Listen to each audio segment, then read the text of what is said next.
it's a little bit wet on the track. I hope it dries out and we have some more practice. The car feels alright. We have to do some adjustments on the car, and Gary helps us with the car, and it should be alright. I mean, you've got a wonderful looking tarmac car. That's a low, mean looking car. But you bought, obviously, your shale car over this time, is it? Yeah, I bought it last year for Hednesford, but I was just out of the points for the top 3 from Fenway. So I didn't do the world final, but I got a car anyway. So I rebuilt it a little bit for shale, and I hope it's alright on Saturday. I mean, the thing is, with you missing out on Henstridge, you must have been very disappointed in that, because it probably was your best chance there. Yeah, I wrecked my car on a Saturday evening, and I was not able to race on Sunday, so I lost a lot of points, and I was still 13 points that day, but on the end of the day, just missing 2 points for Hednesford.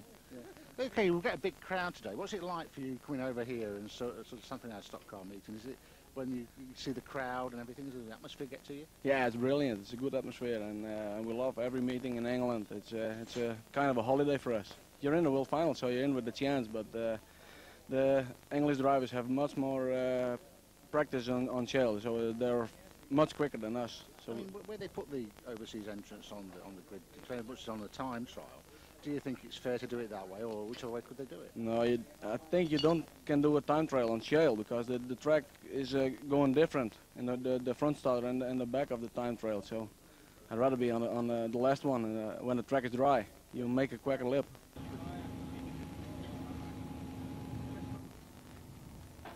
Murray, you're a bit further down the grid than you would have liked, haven't you? Yeah, unfortunately in the semi we had a plug lead come off and caused a bit of a misfire from about half distance. So really, we was reasonably pleased to come home 5th with that sort of scenario, but we've got to make the best of a bad job. But I think there'll be enough squabbling at the front this time that by the time they finish squabbling, hopefully I'll be catching them by then. Oh, you've heard the rumours. We'll talk about that later. Obviously, the car's up for it, because it was going quite well at King's Lynn, wasn't it? Yeah, got the car dialed in really nice, so really pleased with that. We've had good form here all year. Just got to wait and see. It's got to need the brakes, a little bit of luck on the day. I mean, obviously the race is going to have a yellow flag incident at some time. Do you think that's your big opportunity? Yeah, it'll definitely have a yellow flag somewhere. It'll have to have. Yeah, obviously we're going to need one at least. So, but not sort of like in the first 2 or 3 laps. Hopefully about sort of like 10 laps into the race, and maybe somewhere around about there it might give us the chance we need. So. And the overseas competitors are getting better each year, but it must gall you a little bit sometimes. You've got them in front of you again. In fact, you've got 2 lots of overseas drivers in front. Do you think that's going to cause you a problem at the start? Yeah, you still got a little bit in sort of problem with not knowing where they're going to go, and they're a little bit sort of not out of control, but they're not quite on the pace that probably some of our guys are, and obviously they're doing things that you're not expecting them to do. So you've got to sort of like deal with that straight away and get around that problem before you even think about anything else. I mean, of course you've been the world champion before. You know what it's all about, and you obviously love to win that title again. I mean, some drivers say they've won it, and they say they wouldn't want to do it again because of the expectations of the champion. Did you find it a heavy year? Yeah, it was a heavy year. People wanted to do this, wanted to do that, but I enjoyed it. You know, that's part of being it. That's part and parcel of wanting to win it and everything else. And we want to win it again. You know, there's no 2 ways about it. You know, that's my goal. So, if you don't win this world final, who's going to win it? Whoa, I would say John Lund. He's always there, isn't he?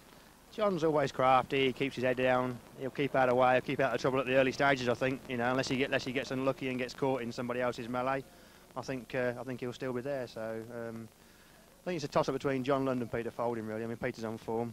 He's going really well at Coventry. He's got his combination back now. He's had a few years away with his Eurocar, which has probably allowed us to get away on probably the technology and working with the car setup.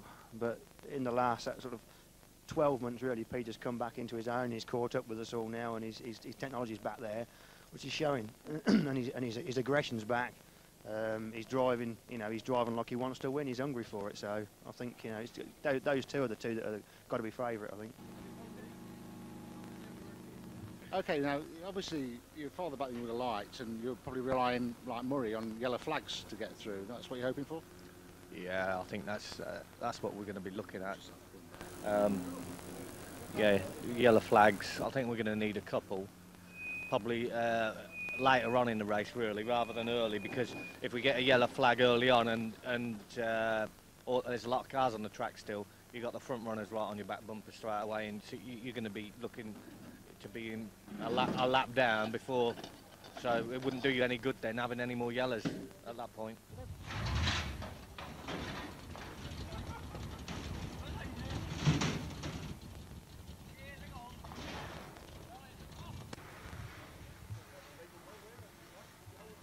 Here we are representing Australia, Dean Hawkins, H43. Now that's a long way to come to race. Oh, it certainly is. It's about 22 hours on the aeroplane. It's a long way. It's pretty hard. You have a 9.5-hour stint to Japan, and then you got 12.5 hours from there, from Japan over to here. So it takes a fair bit out of you, and it takes a while because your body clock's 12 hours out, so everything's working back to front. You were out at King's Lynn in the car, and in the practice you found it quite a handful. You kept spinning out. But I mean, you're by no means an inexperienced driver. The thing that impressed me so much, you were so calm about the way you went through things. Was it worrying you at all? No, because I had a chance to work out what I needed to change on the car. I just tried a few things during the heats and the consolation, the way the car's going around the track. And I knew what we had to change, so during the week now we've had 4 days to change it. And we made quite a few changes to the car. Basically the car was all there. We just had to drill a few holes here and there, change a few roll centres on the car, try and create a bit of body roll into the car to get a bit of weight transfer. We had no side bite, and the back just keeps on coming around and meeting the front. So, and we found the front axle was pushed back on the inside. Front axle was pushed back by 3 inches, so we've had to alter that. Do you normally race on tarmac or clay? We normally run on clay tracks. They're a bit bigger than these tracks, about 610 metres up against the wall, 410 metres on the pole line, and they're a fairly banked track. It's a full speed track. You don't use the brakes at the end of the straightaways, you just drive into the corners flat out. So just got to get used to the brakes and stuff like that, and I think today will be pretty good for us. Oh yeah, having a great time. The Scrivens have been great to me and they've been looking after me, so it's been fantastic. As an overseas driver coming along, you'd like to get a row 3 just to prove a point to everyone. But I really think row 6 is probably going to be the row to be on. You're just in touch with the leaders. You're going to stay out of their little games they play in the start of the race. And if you can sit in somewhere around in the top 6 position, you might be looking good with 5 to go.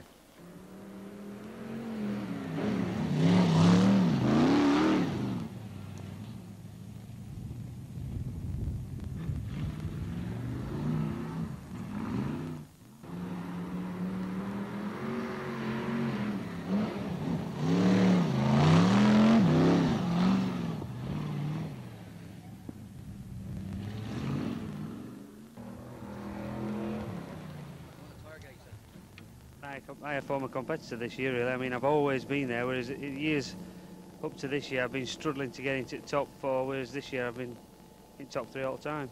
It must take a tremendous amount of time to keep both a tarmac car and a shell car up and running. Well, I've got 3 cars with this one that Nigel races, and IRR, and it just does take a lot of time up. It's going to be a race, but there's bound to be a yellow flag incident. Do you think that'll work for you or against you? Probably against me, because it always does. But if I get a start I want, you know, we'll be able to stretch out at front, and you know, you're not going to be out mixing it with other people that start behind you, really. But if like yellow flags come out, then they all catch up again, whoever you've hit. You've been in the World Final before. This is probably your best chance, isn't it? So? I had a good chance last year at Ennisford. I mean, I got a good start in first. When it first started, me and Rob Speake got away, really. But whether I caught him or not's another thing. But at the end of the day, it got stopped for that accident, and on the second start I got spun out on first corner, so it didn't work for me then. I mean, if you won the World Final, what would it mean to you? Tell me, £5,000. Yeah. Other than that, it'd be good. It's you know, it's what you're racing. I mean, I race. That's what I race for. You know, you race to win. And I've never won World Final, but you know, I think it's about time I ought to do something like that, innit? I've been racing 10 years now. I can remember you just as a boy. I started when I was 16. I'm 27, so it's about time I got stuck in, I think. Right, going back to the World Final. I'm going to ask you the question we're asking everybody. If you don't win it, who's going to win it? Nobody. Because you're going to win it. I'm going to win it. Okay, let's try it another way. Who do you see as your biggest threat? My biggest threat, it's a difficult one, that, because you've got 4 people up front with Andy, John, Young Frank and Speaky, but my biggest threat personally, I think, starts at the side of me, because whatever I do, he's going to be behind me, which is Peter Folding. So hopefully I'll be able to pull away, but if not, you know, any hole I make, he's just going to come through at the beginning, so I think that's my biggest problem at the beginning.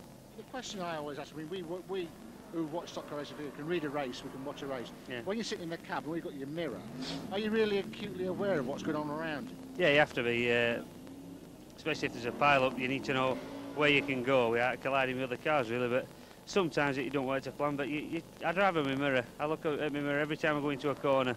I look in my mirror, see how far they are behind me, see who's there, and you know, see if they're gaining legs. If they are, you know, you've got to try a bit harder or whatever.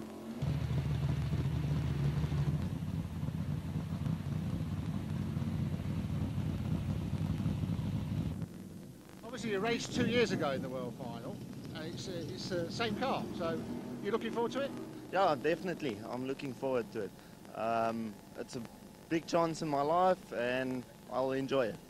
The type of racing we're doing is totally different to these cars, but I find that quite interesting, the races car. When you first came out the first time 2 years ago at Bellevue, you shocked quite a few people because you were very quick. Do you know that? Yeah, I'm used to the dirt. We're more likely running on tarmac itself.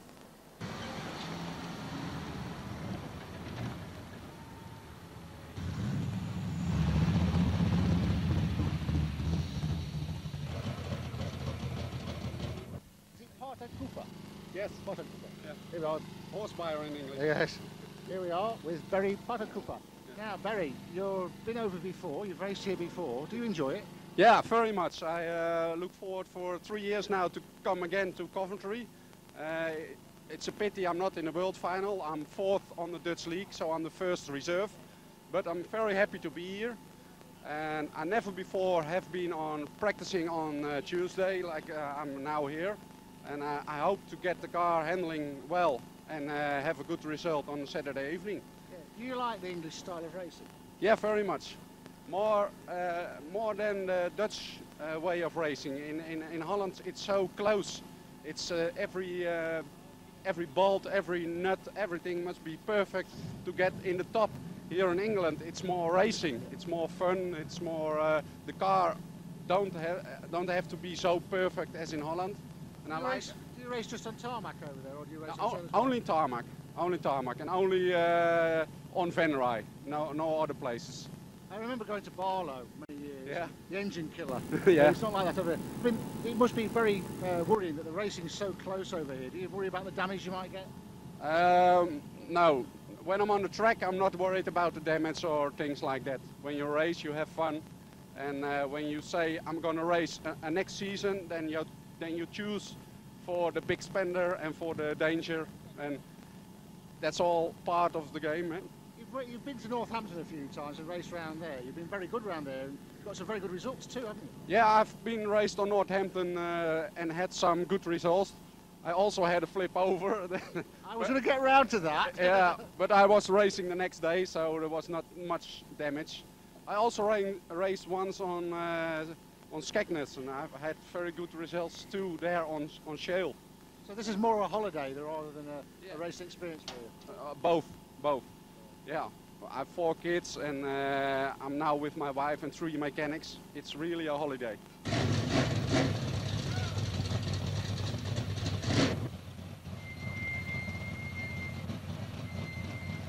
This is H84, Mark Woudenberg. It's his first time in the World Final. I'm just going to ask him a few questions. Hoi Mark, eerste keer in Coventry in de wereldfinale. Wat denk je ervan? Afwachten. Wat hoop je doen? Hoop je hem uit te rijden? Uitrijden, dat is alles. Okay. It's his first time in the World Final, so his expectations are to hopefully finish the race. Je hebt je gekwalificeerd via Acon in Sint Maarten. Ja. Heb je een goed jaar gehad?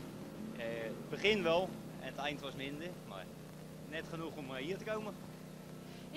He's qualified via Acon in the north of Holland. He's had a really good start to the year, which is why he's in the World Final. The last couple of races haven't been that good for Mark. He's blown his engine. He's racing a borrowed engine at the weekend, so he's hoping to do well with that. Ga je ook morgen in Northampton rijden? Als alles heel is, dan gaan we erheen. Heb je al vaker op asfalt gereden? Wel gereden, maar verwacht er niks van. He's also, if everything's still working, he's going to race at Northampton tomorrow. He hasn't raced on tarmac much. He's done it once or twice, with not many results, but he's just going out there to have a laugh. Nou, ik wens je heel veel succes voor de big race en geniet ervan. Okay, thank you. Thanks.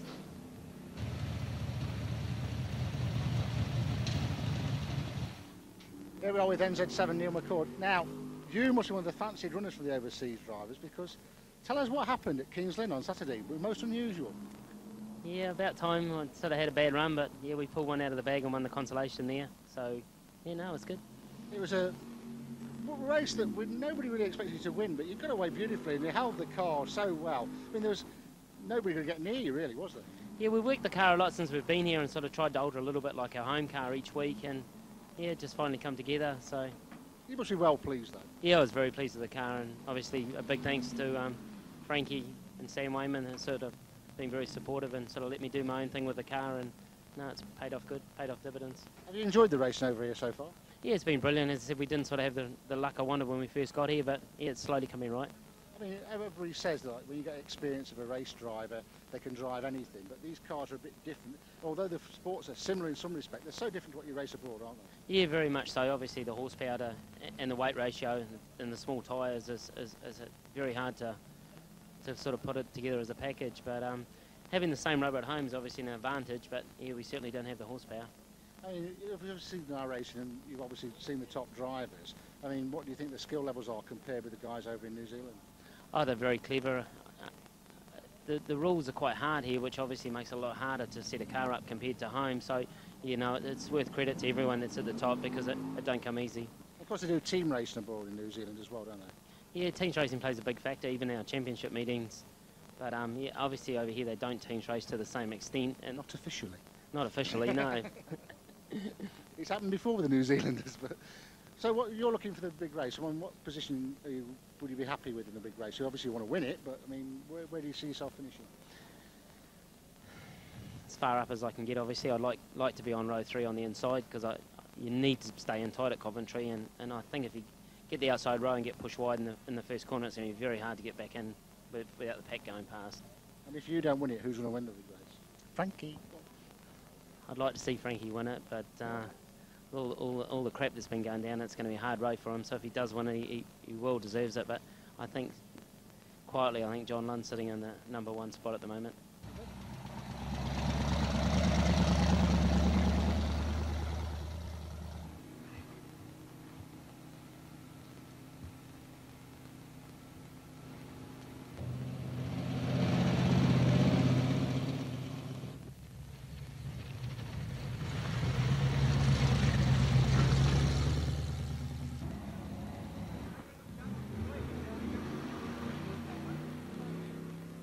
It's a little bit kind of hard to tell. The track's a little bit dry on the inside and a little wet on the outside.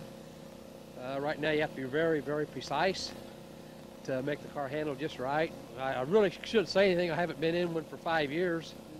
So it felt okay to me. Any adjustments made probably need to be made to the driver rather than the car. The cars aren't that difficult to drive. What the big challenge is the contact, the ramming and banging. The guys that aren't used to the contact racing can probably get around pretty good. I mean, obviously you got good drivers, overseas drivers, they're quality drivers, know what they're doing. The first time you go into the corner as hard as you think you should go, then somebody rams you in the back. It takes quite an adjustment.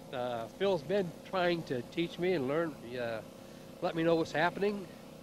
The last 2 times here in the World Finals, I've started to get onto it okay. I actually started moving up, but we've always got it, like last time here, got in jam up and then lost no brakes at all.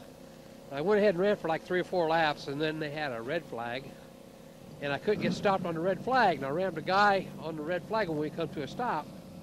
So I thought, well, this is not very safe. I probably ought to go ahead and pull it in. So like I say, something little deal like that's happened the last 2 World Finals I've been here. I used to think I could win this race. Now this is my 6th time, and I would really be satisfied with just finishing it, still running. That would be a first. Well, I take that back. I did finish 11th place a few years ago, but that was pure luck. I think there's like 10 other cars finished. But the car is fast enough to be a top 10 race car. I would be satisfied with finishing somewhere in the top 10. Okay, that's fine, Rick. Thanks for talking to us. Well, I appreciate it. I really love the people here in Coventry, and it's a beautiful facility.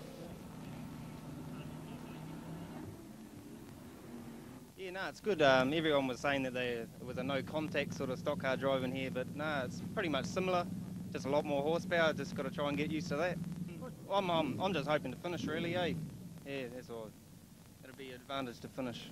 It's going to be so tough for you. I mean, I yeah. feel sorry for people like, although motor racing's the same the world over and the cars aren't that much different, they are so different disciplines. You must be sort of very nervous about going out there. Yeah, no, the car's a lot different to our ones in New Zealand, like just a bigger horsepower and just a different steel work, and you can't lean on people like you could in New Zealand. And can't team race either, no. officially. Officially. On the front row, Frank, again, but there's all sorts of stories knocking around. Go on. That people won't be finishing the race. Oh, and finishing the race. It happens every year. Yeah. Now, presumably, you're no part of this at all. No, I mean, we've had a bit of trouble these last few weeks, and whatever happens, happens, doesn't it? I can't see it being any different to normal, so we'll just take it as it comes. Well, final's a bit of a, it's a one-off race, isn't it? You know, you've got a lot of the pressure of your fans mainly on you. They're expecting you to do well, or they want you to do well. And, you know, if you don't do well, sometimes you feel disappointed, but, you know, you go out for a normal race, and if you have a good race, you know, they're all pleased, and if you don't, then that's just another race. But the World Finals, it's one on its own. Do you check the car over that bit more thoroughly? Yeah, I mean, we go through my car every week anyway. You know, that's where you get your reliability from. But yeah, I mean, we'll check things like clutch plates and things like that, which you don't normally check every week, and just make sure that, you know, as far as you can, nothing's going to break apart from what other people break on you. But you put us out in the sport, mate. You've got the two New Zealand guys working. Yeah. For you. Do you let the rest of the team deal with them, or are you involved? No, as well? no, we're all up till midnight last night. Me and Neil and Darryl sorting cars out and everything. You know, there's a lot of work. I mean, people think, you know, you fetch 3 or 4 cars to me, they think you just load them up and fetch them. Well, believe me, you don't. It's like a lot of work to get them all there and keep them going. And what do you do for relaxation away from the sport? Don't. I've never had any. That's why I'm aging so fast. So I'm I'm looking forward to relaxing when I get over to New Zealand, and we'll relax over there, I think. Until you start racing again? Yeah. If you don't win it, who's going to win it? Peter Folding. That's funny, a lot of people have come up with that name. Is it because Peter's at the form at the right time? Yeah, he's, I think he peaked a bit too early. Because everybody's expecting him to win it now. I mean, I rung him up after the last cov. I said, have you got your gold paint ready and all this, you know, just having a laugh and that. And, you know, he's very, very capable of winning it. If there's a battle up there and he's in it, he's very capable of pulling it off himself. He doesn't need no luck to win it, and he's definitely quick enough, so I put my money on Peter. We spoke to other drivers. A lot of the drivers near the back are saying they're looking forward to a yellow flag situation because it's bound to happen. It must be the one thing you dread being at the front. Yeah, I don't know. I mean, you don't know where I might not be at front after the first lap. I might need a yellow to get back up there. You just don't know, do you? Depends what happens. It does. It depends what happens on first bend. I mean, at the end of the day, a race is a race. You get your stoppages. You've got to take what comes. How much attention do you pay to what's going on in your mirrors behind you? A lot. Quite a lot. You've got to know where everybody is for how hard you're pushing. I mean, if you're running, say, with Lundy and Smithy all together and you're working your tyres proper hard, but if you can get a little gap on them and you can see they're not near you, you can let your tyres come back in a bit. For if you get in bother later, you've still got them there, you see. You know, there's a lot of stuff like that you've got to think about. It was the World Final you won. You won on 3 tyres anyway, didn't you? You had a flat inside front. Yeah, I did, yeah. I'm thinking of having it flat to start with this time. Just try it. That was a wonderful car, wasn't it? Because I mean, yeah, that served you well, that one. Yeah, it was a superb little car. I hope Bert Finnikin does as well in it as I did, to be honest. So. OK then, Frank, we'll let you go back and nurse your things. I know you changed the gearbox this morning, haven't you? Yeah, we just put another gearbox in Darryl's car, so we're just going to go try that now. So. This interview lets you off the hook for Saturday anyway. It does, yeah. I'd have to see he didn't want to be interviewed today because he's got his dirty overalls on. I've just been under the car. He's got any posh ones on. Oh. OK then, thank you, mate. Thanks a lot. Cheers. Cheers. Yes, yeah.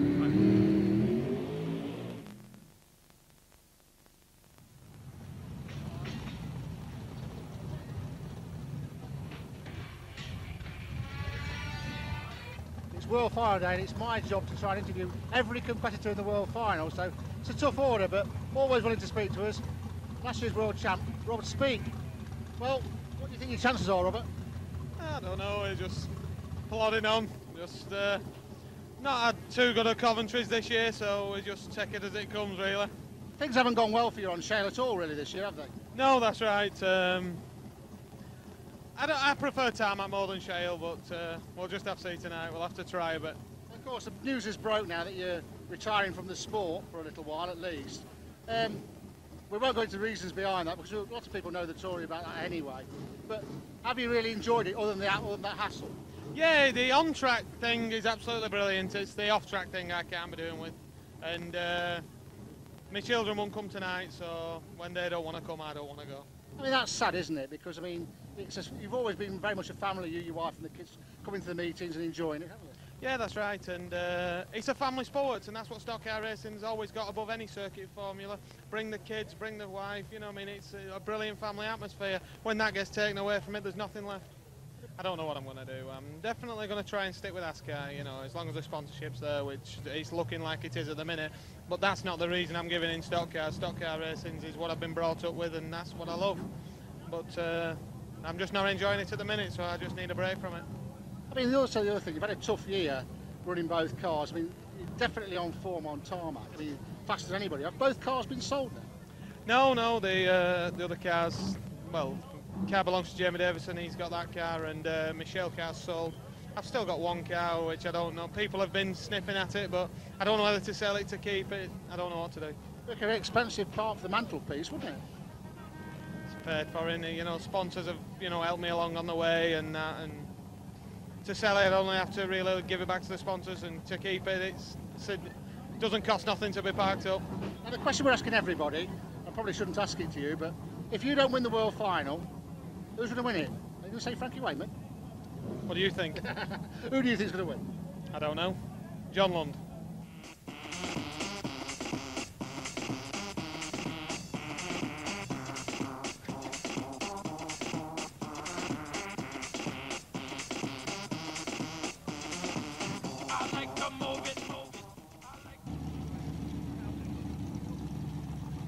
Yeah, it's going all right now that I've got my own engine back now. It's a lot better now. Looking at the World Final, what do you think your chances are? It all depends on what them up front do, isn't it? If none of them go out, not very good. If some go out, then reasonable. It's more if Wayman, Speaky and Smithy and all that start taking each other out. It depends, you know, what happens there. If all three of them carry on, none of them have any trouble, then you're not going to catch and pass all three of them. You know, not on Lundy and everybody else. So lots of pressure on the World Final. Now, that's the question I'm asking everybody. If you don't win it, who do you think is going to win it? I think it'll either be John Lund or Rob Speak. People having their hair sprayed pink. Pink. Is it going to be a Pink Panther win? Be nice, wouldn't it? I had a fourth in here, the meeting final last time I was here, so if I can gain a couple, it'd be pretty good. I'll be pleased. Finish would be good. I mean, to get through to the World Final, every year you get through, don't you? And the Pink Panthers appear, throwing sweets to the children and everything. That's a great part of it. Is it keeping that up this year? Yeah, we do exactly the same again this year, and it's good for the kids in the entertainment, and hopefully I'll have a good meeting as well. Like, nobody else really does nothing. It gets quite dear this year. We've spent £100 on sweets this year because we've got 2 Pink Panthers. So hopefully, but when you see the kids' faces, it'll be worth it. The other thing is, right, you're a bit of a way back on the grid. How do you see the race panning out? Hopefully they all destroy themselves and I'll push a few and end up in the top 6. Are you looking for a yellow flag to help you get forward? Sorry, I didn't hear that. Are you hoping to get a yellow flag to get you forward? If the yellow flag? Yeah, a few yellow flags would be nice. And there will be obviously a lot going out. And obviously the first sort of like 1 or 2 might disappear within the first corner. So could be there at the end.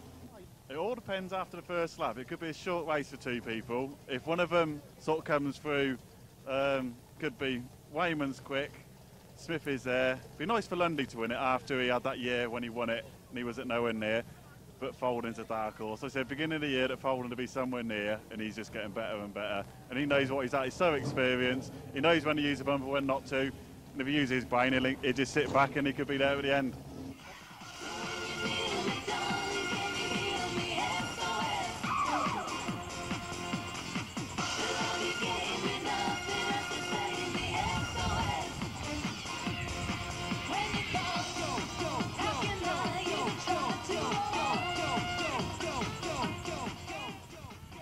You've had a good year this year, Steve, haven't you? Yeah, that's right. Everything's gone right. The car's been quite quick, and the main thing, the engine's held together, which I haven't had in the past. I've had a lot of good reliability from the power plant, so that's been the main thing really. That I've had more time on the track, more laps, and got a bit more used to it. I mean, if the World Final was held at Skegness, you'd be looking forward to that, wouldn't you? Yeah, there's something. The car just likes the coast. I think it loves Skegness. It goes around the looks on rails. It really does. But not quite as good here. But you know, you never know. But you're a guy that races on not low budget, but no budget racing. I mean, how do you keep the thing together? Well, the only reason I can afford to do it's single. I haven't got a woman taking all my money really, and no kids. So all my wages go on that. I've got no mortgage to live at home, so every single penny I earn just goes on that. I'm £1,000 into my overdraft at the moment. It's bad news. Sponsors. We're also saying to you, you're a long way back in the World Final, but nevertheless you're in there. So you'll be looking for yellow flags to get forward, won't you? Yeah, or the others to take each other out. As I pulled in the stadium, I said to the guy on the gate, I hope it rains, but if it doesn't, they might let me use the water cart and I can go around and water the track by myself, and I'll go around about 10 times and flood the bloody thing. It's about the only way forward. Right. I mean, obviously you're one of the guys that don't really expect to win the World Final, but just quite a big part of it, yeah? Yeah, that's right. Just experience, just keep doing laps and slowly get better and better. I'll get there in the end. I think there's a way to go still with the chassis, getting it set up, and just for this race, I really just want to finish, keep out of muddles. If it's through speed, I think Andy Smith's the fastest round here, but you just really can't tell. I hope they all go out, to be honest, and give me a chance of a bit more of a place. £5,000 would come in nicer, wouldn't it? Yeah, that's right. That wouldn't do any harm at all. Yeah, that's what I need, money.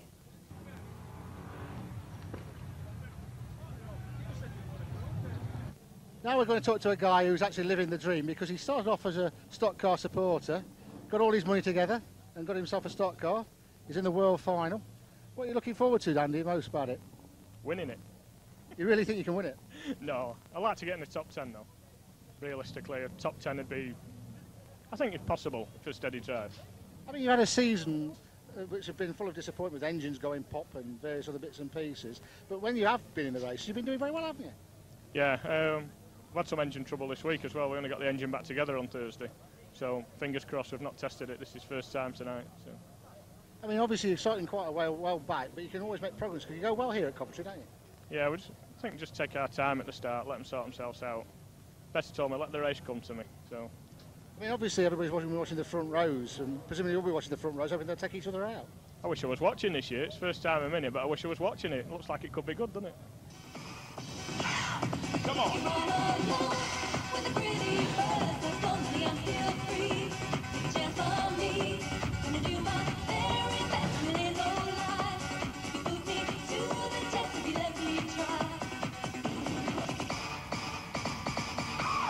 Here we go! Mark had a bit of a disaster last World Final. Don't remember much about that, do you? No, nothing really. I remember the start and the build-up and whatever, that's about it. You got to ride in a helicopter anyway, didn't you? I did, but I didn't remember it. So this year it's going to be a different World Final, very much hope so. You've got the new car out. What do you think your chances are? I don't know really. I've been playing about with the car. It's getting better.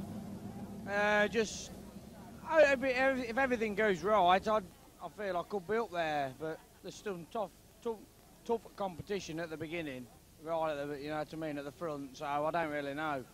What would mean more to you, the £5,000 or just the gold roof? Both. No, and I think the roof actually, the gold roof would be more. I mean, the money would just help for what you put into the sport and what it costs, but no, I think the gold roof would be the main thing. Okay, here we are with Dave Willis. No, wouldn't be anything to say that you're a surprise qualifier, really, Dave, because you had a bad start to the year, didn't you? Yeah, it weren't too bad start of the year, but it seems to be going a lot better now. Well, at Sheffield, I tend to do either really well at Sheffield or break it big time, so ninth would do me. First World Final, so do for me. I mean, well, we're looking at, we just said about Andy Jacklin. He's a man living the dream. He's a supporter, become a driver. You're very much the same, aren't you? The whole family's just supporters, really, aren't they? Yeah, everybody. It's good that all the family give me a hand. Well, you couldn't do it without them, to be honest with you. But yeah, we just live to race, really. It's just, we really enjoy it, whether you have a good meeting or a bad meeting. It's just, yeah, you're having a good laugh. Well, that's all about. You were one of the locals who came over on Thursday to see what the foreigners were up to as well, didn't you? I spent an hour here just have a nose, but in between doing a bit of work. No, I just had a comment maybe by my own mechanics. It says, ask where David was. It says he's actually doing some work on the car. Is there something going on here? That's a bit of a rumour, that is. I'll do a bit of work on the car. He just leaves the old man. He usually puts the fans on the wrong way around, doesn't he? He better not have done tonight. We're going to ask the question we've asked everybody. If you don't win the World Final, who's going to win it? On present form, I'd say Peter Folding.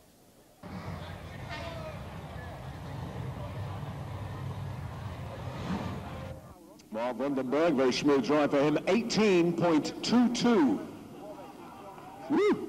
18.22. Wow. Now you can tell he's had experience racing on the loose, can't you?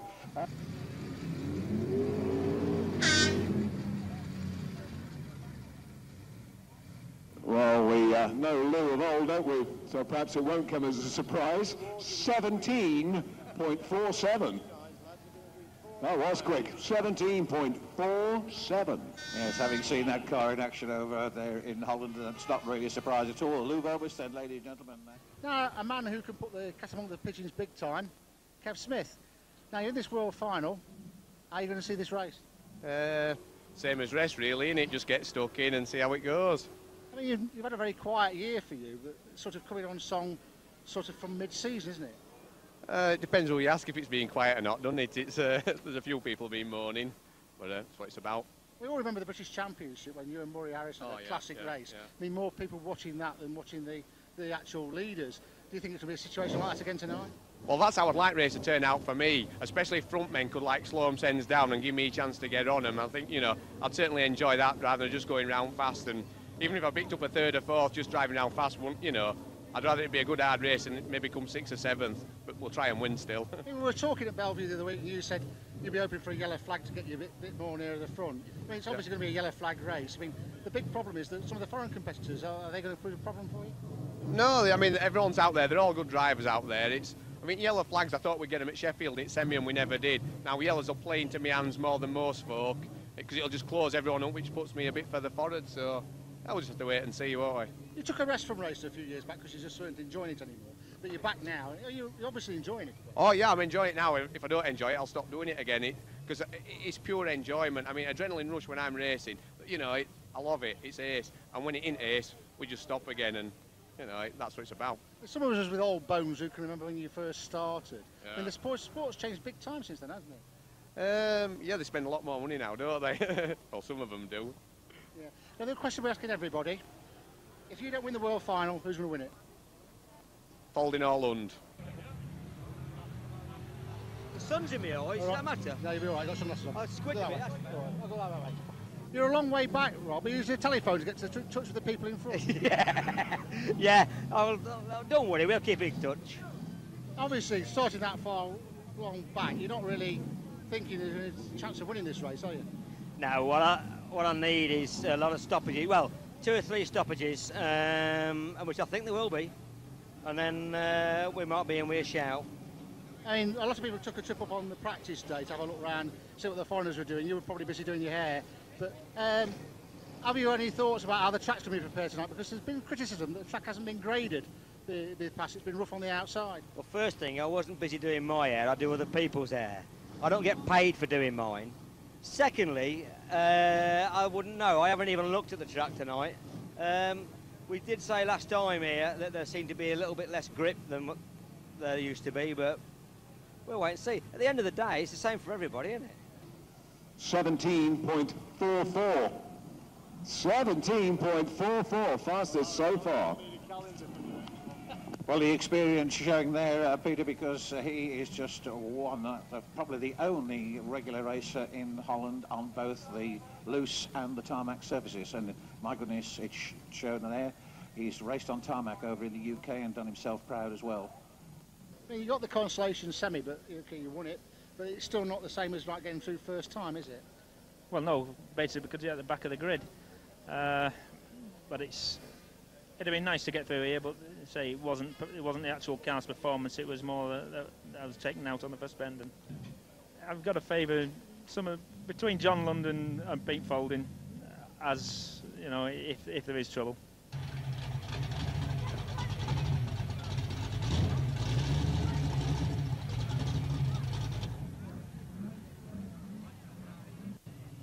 Now, here I'm with Pete Folding. Now, you've been watching the tape.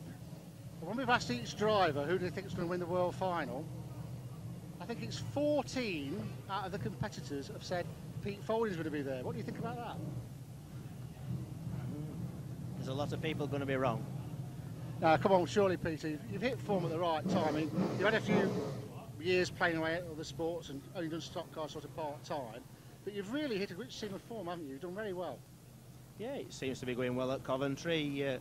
I think I can hold my own with them. It's just down to what happens, really, whether you go for gaps or make your breaks, whatever, but I would think I'm in with as good a chance as any of them up front. I mean, the thing is, with your more relaxed approach to the sport, are you enjoying it more? Enjoying it, and knows I'm going to have a better go next year, but as regards this race, it's a one-off race and nobody knows really what's going to happen. I mean, there's a lot of hype about Speaky and Wayman, and I don't personally think it'll materialise. Well, I mean, the amount of people that's won a world final over the years it's run, there's not been one every year over the years, so I mean, I've won it twice, so I've took my status a little bit higher. If I can win it 3 times, then it gets me even a litre. So to be good to win it 3 times and join them top few people.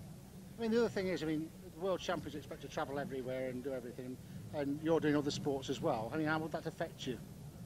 Who says I'm going to be doing other sports next year? Who says I'm going to win? I say you're going to win, but that's beside the point. OK, we're going to ask you the question. At least we'll get a different answer this time, viewers. If you don't win the World Final, who's going to win it? I mean, I think there's a strong chance, Andrew. And as I hit that red ball, I hear you screaming, you will lift me over. Here we go. Woo!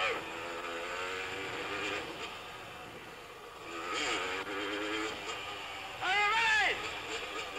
Hang on to your seats, here I come.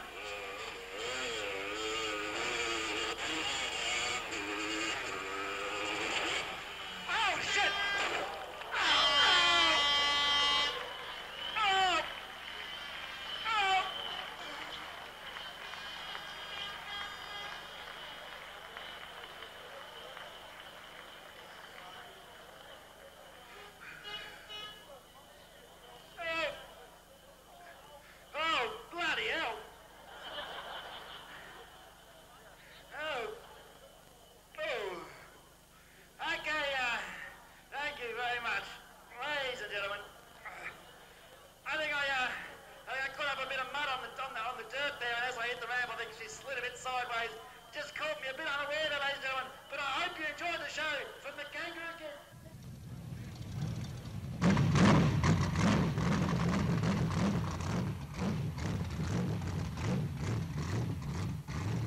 You had a lady test pilot last week, didn't you, Jane? Did I? What did she go like?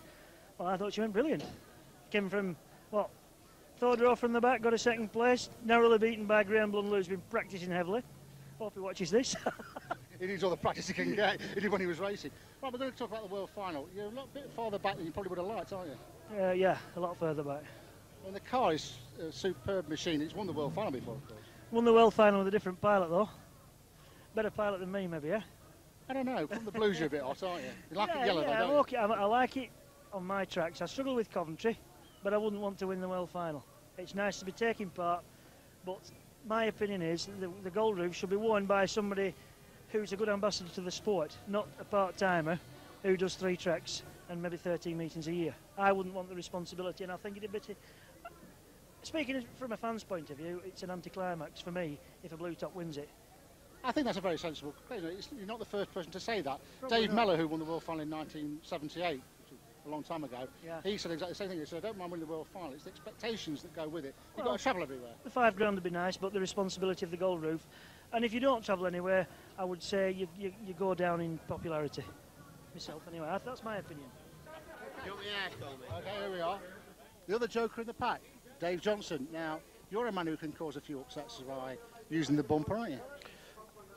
Sometimes, but mainly in my younger days. But you know, it just depends how mood takes us. Who's other joker in pack anyway? Kev Smith. I'm following him. Just stick with him. No, he's not quick enough to stick with him. I'm going past him eventually, but early on I'll stick with him. He's all right. I'll follow him. I might give him an hand on Murray. You know the guy who the car came out at the end of the year. It wasn't quite right. He didn't get it sorted, but it's bang on now, isn't it? It's a lot better now. Now we've got brakes and we've sorted it. You know what I mean? We're in. Yeah, I've done well, to be honest, Steve. It'd be nice to be a bit damp tonight, but I don't think it will be. But I'm going to get Waterman an extra 20 quid to put plenty on. Look at where the orange marker is. This is Sam coming on in now, jumped from 3,000 feet. Hey, how does that grab you? Whoa! Something else right on the mark. Well done, Sam. And now Carl towing the Union Jack of the United Kingdom. And again, he's watched the way Sam has lined himself up above the main stand. He's turning now. Let's see if he can get on that mark. Pretty incredible stuff. Very gentle with the old controls. There it is. The Union Jack. He's coming in. He's going to overshoot a bit. Not bad. All right, come on, Coventry. Let's go. Yeah. Sam and Carl. Hey, Sam, I better say congratulations. Right on the mark. Yeah, nice to get it bang on the mark. I don't want to win today, so it's just nice. And if everyone looks so bad, Pilot is getting over on the wave. He's coming over the top of the arena now. Right. There he goes. The man with the gold car. They've been going well around here. You've not had the best of seasons, have you, Barry? No, not really. No car. We just never. I don't know. Things are different and it don't happen. But we're getting there, I think.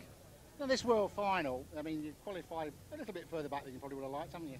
Yeah, I only done 2 qualifying rounds, so I was far away back in the semi, but I qualified. I was happy with that.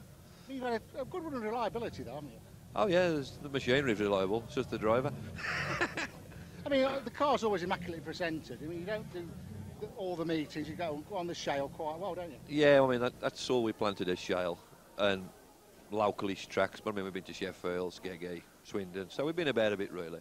And the guy helps me with the car, John. Like he helps me most weekends, you know. And it's we do all right together, like.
Yes, and a very good evening, everyone. Welcome to Coventry International Motor Speedway, the home of first-class racing.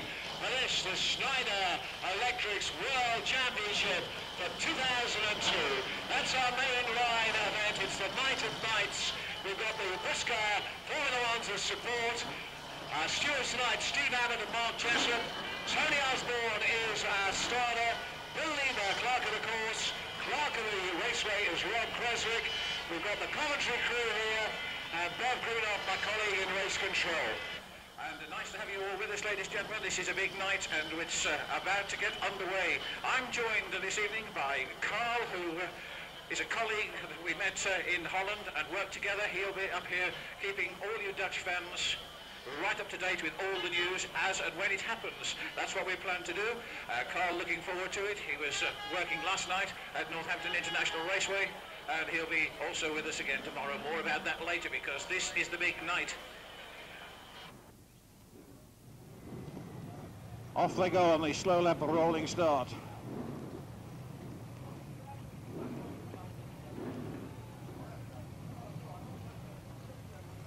Okay. In deze race gaat het over 16 ronden. Zijn 24 auto's op de baan. And if I make any mistakes, Carl here will be putting me right.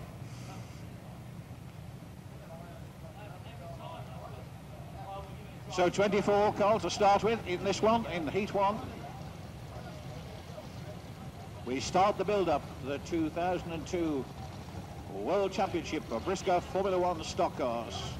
Very smart outfit there of 128 John Wright. Will Yarrow at the side of him in 22. Steve Booth in 446. Carl Gilbert in 295. Nick Houghton in car number 293.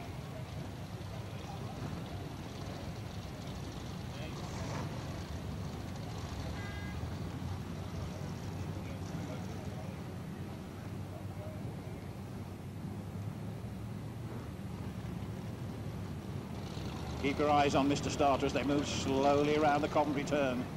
The meeting is about to get underway. Down goes the green flag. The power comes on all the way around. And down the home straight they go. Into turns 1 and 2. It's Grunts the leader in car number 416 from 171. Keith Roberts in that second position. They're not all safely round. There's 3 of them in trouble on that bottom turn, including Steve Booth in car number 446. Another problem there for number 295 over on that back straight. 55 is also involved, but the lead is still Squants in car number 416 from 171. Keith Roberts in that second position. Scotland almost losing it down there for a moment in car number 152. 35, the man from the Netherlands melting his way down there. Fred Hink in car number 35. That's the man in car number 35, sticking to it all the way through there, being challenged now by Tim Warwick in car number 307. Over on the far side, it's Squants in car number 416 from the number 171. Keith Roberts in that second position. Out of the Coventry turn they come, and we could well have a change in just a moment or two. It's 171, 416 and 152 there. Then the 264 car pulling off, 276, Mark Poole making ground. Over on the far side, we've got a change. It's 171, Keith Roberts.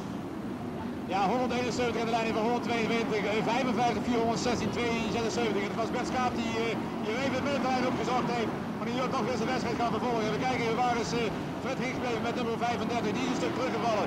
De Hicks had er in het begin heel goed bij, maar er is nu een stukje terug moeten vallen. Bert Schaap, ja, toch weer jammer, van 525 is het er weer uit. Bert zal misschien nog terugkomen in de wedstrijd. Nee, denk ik niet. Het verloren voor Bert Schaap. Hij zet zijn wagen hier toch stil op het middenterrein. Jammer natuurlijk voor hem hier in de eerste ronde. We zien hier Fred Hink met nummer 35 voorbij komen. Natuurlijk een beetje naar achter gezakt in de achtergrond. Aan de overzijde 152 aan de lijn. Nieuwe leider 152. En dan kijken we even zijn leider is nieuw Schotland met 152, 171, 55, 276, 416 is doorkomst. So there we are, moving on there slowly but surely. It's still in the 152, sorry. 152 then, the man that's leading the pack for 171 in second place. Halfway next time, Mr. Starter, so halfway next time. Nichols coming under a bit of pressure there in car number 215 as he's just slid out on that top turn. The man who was doing the damage there was number 295, Carl Gilbert, picks up a place and moves further away. Scotland in the lead in car number 152, and there's trouble down there for Bert Schaap in car number 525. He loses it again on that turn. Scotland over on that far side in car number 152. A little bit away from the number 171 car now. It's still in that second place. Keith Roberts in car number 171. So it's 152, 171. Mark Poole up there in 276, and so Squants in car number 416. Off goes Wayne Handley in car number 378. We're into the second half of this one. There's trouble on the top turn. It's number 128 who gets into trouble there. Slides right in front of Tim Warwick in car number 307. Colin Nairn involved there as well. It's 5 next time, Mr. Stardust. They have a knock. 500 gone. Ja, binnen 5 ronden gaan hebben we nog steeds 152 aan de leiding en het is duurschot doen voor de nummer 128 en dan gaan we, ja 35, zit daar eigenlijk al op de grond gezet. Fred Hink, dat is natuurlijk erg jammer voor onze Nederlander. De man uit Noord-Holland daar met nummer 35. Helaas, maar hopelijk in de volgende keer beter. 152 steeds aan de leiding. Hij gaat er gewoon heel goed heel schot doen. En dan ja, over de toer van 525 hebben we nog 2 of 3 ronden te gaan met 152 aan de leiding. So we move into the closing stages here with Scotland in the lead in car number 152, a comfortable lead too that he has at the moment. A little bit further down the pack, John Wright performing there in car number 128. Oh, and look at Hink going in there on that turn, giving a little bit of the old heave-ho to the number 307 car. Hink in car number 35, really rattling his way through there, tipping the back end of the Tim Warwick car out of the way nicely. Will Yarrow making progress in the closing stages in car number 22. There's just 2 laps to go for Scotland in car number 152. Second place man coming through on that turn now. Hink, I think, still up there, certainly in car number 35. Just check that, of course, at the end of the day. Been just observations all the time at this stage. 171 dropping back just a little bit, but the rest of them still moving through. There's the last lap board going out. We're on the last lap, and it's Scotland in car number 152, looking all set to take this one. The number 55 car up there as well, Craig Finnegan. And Hink still possibly in that third position in car number 35. If so, and if that's confirmed, that really is a tremendous start. There's the checker. Scotland takes it in car number 152, waiting for the second and third men to come through. Second, third, fourth, fifth, sixth.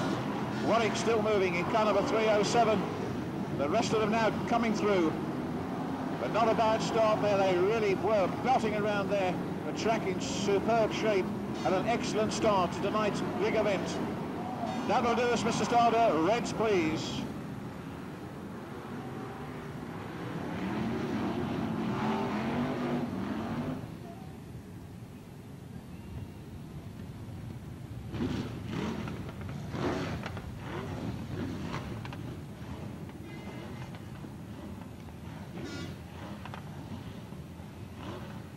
So Neil Scotland, the man there in car number 152, coming up to receive the Race Winners Award and opening the session for the night, a very important one, and one which has a great deal of promise. Certainly all of us looking forward to it. Well, that's the first race over, Carl.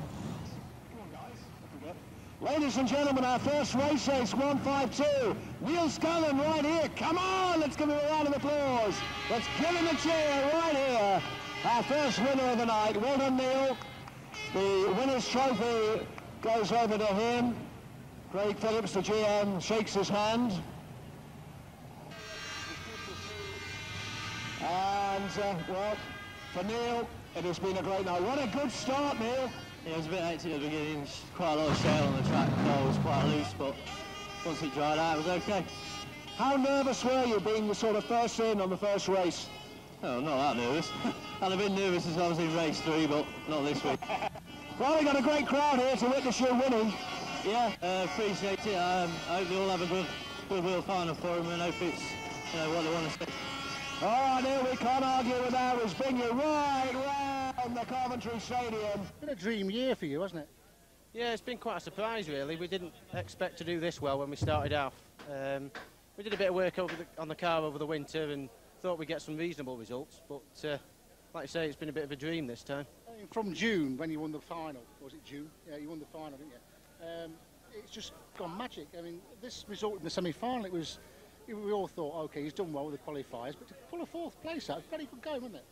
Yeah, I think it's just confidence, really. I think that's been my problem all along, is just not believing you can go that bit more and get the special results, but I think it was when we dropped down to white and we had those couple of wins. It's just gone on from there, really. And you've been going well from blue, even, haven't you? Yeah, it's just trying to keep out of trouble. It's a completely new learning curve from there. It's obviously a lot more bumper work going on, and just gaining experience this year and see where we go next year with it. Was it all the hassle of people like me phoning you up and the media to talk to? I mean, that's a bit of a pain, isn't it? No, that's part of it, really. You've got to help to sort of promote the sport. It's not just down to the promoters at the stadiums. The drivers have got to do their bit as well. It's like, we're always trying to get articles in the local papers back home trying to promote the sport, because there's a hell of a lot of dormant stock car fans out there that need to be reawakened to come back to the sport. A lot of dormant ones that come as well. Looking back onto it on this year, I mean, obviously you could keep the same car next year. Yeah, we were thinking of going for a new one, but I think after that Sheffield semi result, I think we'll stick with this, unless we write it off towards the end. But I mean, you never expected that Sheffield semi, did you? You thought, if I finished it, I've done well. I don't know with Sheffield.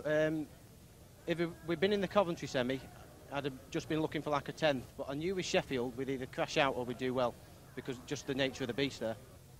I think it's inevitable. There's going to be a lot of bumper work early on, up front. It's just trying to keep out of the way of that. The first 2 laps are really crucial for me. If I can get through those and let the field spread out a bit, we can settle and take it as it comes. But I've got to ask you the question we've asked everybody. If you don't win the World Final, who's going to win it? I can't decide on one driver. It's definitely between Folding and Lund, because I don't think the 3 at the front will finish. Right, we do have an official result for you, ladies and gentlemen, as follows. First, 152 Neil Scotland. Second, 171 Keith Roberts. Third, 322 James Neachell. Fourth, 416 Adam Squants. Fifth, 276 Mark Poole.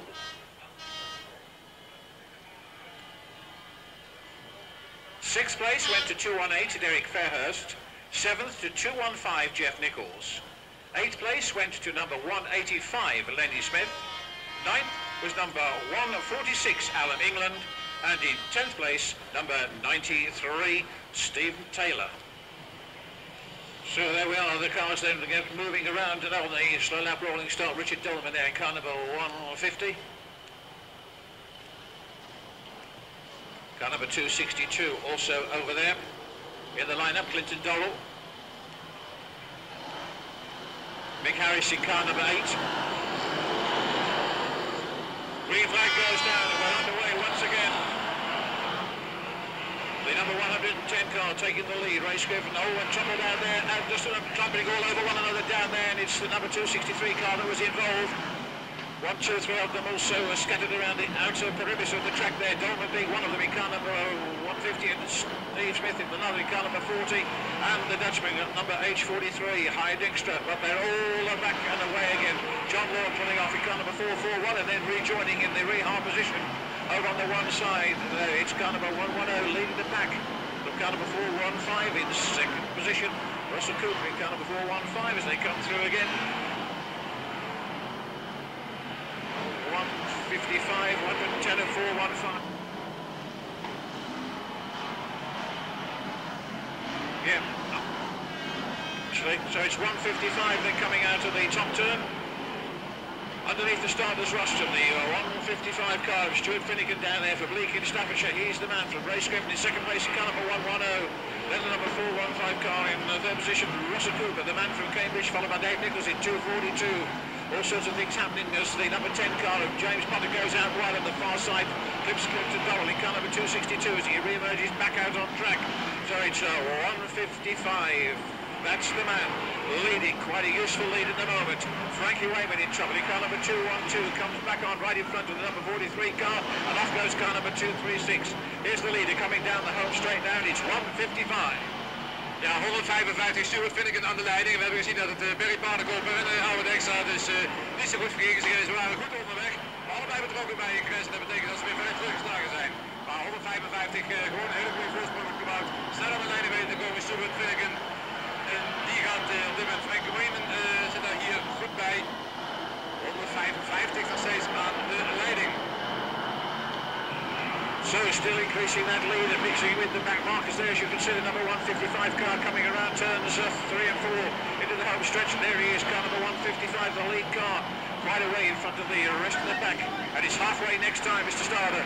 So we're about to move into the second half. The Union flag is shown, and that indicates that no one can rejoin. That's what that one is all about. Car number 91 in trouble on the pitchbend turn. That was Tony Smith in car number 91. No change up front. It's still the number 155 car. Clinton Dorrell. Oh, and away goes Dolman in car number 150 there. Steve Smith pulls up as well in car number 40. Moves off to the safety in the centre. Dolman's disappeared in car number 150 with 3 cars all caught up there. We're into the second half of this one, and it's still the number 155 car. Just keeping an eye on that one. 155 down that back straight. The rest of them spread just a little bit. Script still moving in car number 110, and it looks as if Kaiser might be in the spot and bothering car number 495. And it's 5 next time, Mr. Starter. So they have enough 5 runden to come. 5 laps to go. Just as Frankie Wayman in 212 pulls off. And it's John Kaiser who's leaving a smoke screen right across the track. We're into the last few laps and it's still 155. Stuart Finnegan in the lead.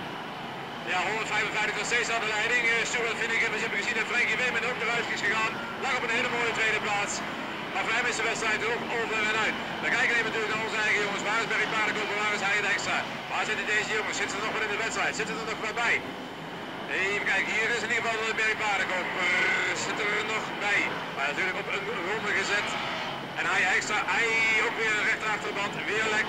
We hebben er 3 holderaars hier bezig zijn met 155 Stuart Finnegan aan de leiding. En jammer natuurlijk voor de nummer 43 was een Nederlandse troef.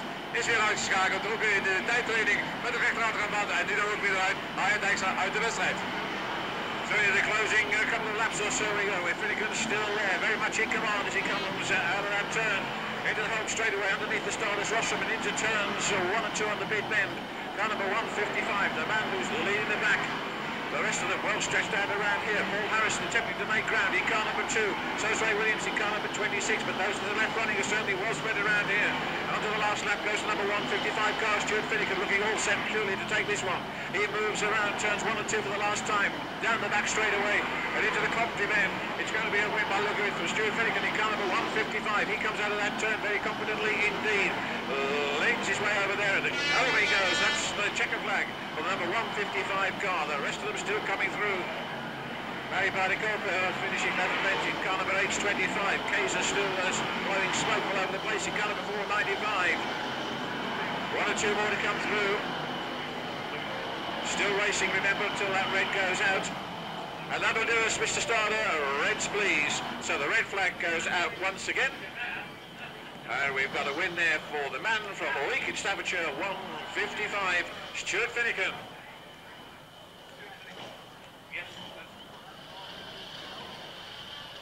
So there we go, and you'll see down there, ladies and gentlemen, that's the magnificent silver trophy, the World Championship trophy, is down there, all ready to be claimed by a new owner probably tonight. We'll wait and see. We're not too far away now from destiny. Let's put it that way. That was race 2, and in a moment, as usual, Peter will be down there to present the award and have a chat with the man who won that race, driving car number 155 to victory, Stuart Finnegan. That is the Schneider hat, the Merlin Tran Trophy, claimed by Stuart Finnegan up there. Well done, Craig, and Sandra as well. Just get a quick photo call with you two, and then we'll bring Stu around, get his words of wisdom as we circumnavigate our race circuit here. And then we get ready for the build-up for the race of the year, the World Championship Do or Die Final. Next up on this track. But right now, Stuart Finnegan will come round and take his lap of honour, quite rightly so as well. Stuart Finnegan there, a good win. Yeah, brilliant. I really wanted to do well tonight with a big crowd here and everything. Real good buzz. The car's really come on a treat, hasn't it? You still got it for sale. I think you might be changing your mind, will you? I don't know. We'll always take a bit of money from someone. In the final last week, a good win here, but I mean, the crowd tonight is fantastic, isn't it? Yeah, I don't think I've seen it this full, to be honest with you. It really is going to be a really good World Final. Brilliant advertisement for the sport. Right, you're going to watch the World Final, the rest of us like a fan. Who's going to win it? Peter Folding, I think. Thank you very much, Stuart. I'll let you go. Cheers. Thank you. The first man across the line, of course, was Stuart Finnegan in car number 155. Second was Dave Nichols in 242. And third, number 2, Paul Harrison. Fourth place went to number 8, Mick Harris. And fifth was 495, John Kaiser. Sixth place went to number 26, Ray Williams. Seventh was 338, Chris Brockstop. Eighth place went to 234, Mal Brown. And ninth place was number 262, Clinton Dorrell. 10th place was secured by car number H25, Barry Bardicopa. So there we are, those results again for you. 155, 242, number 2, number 8.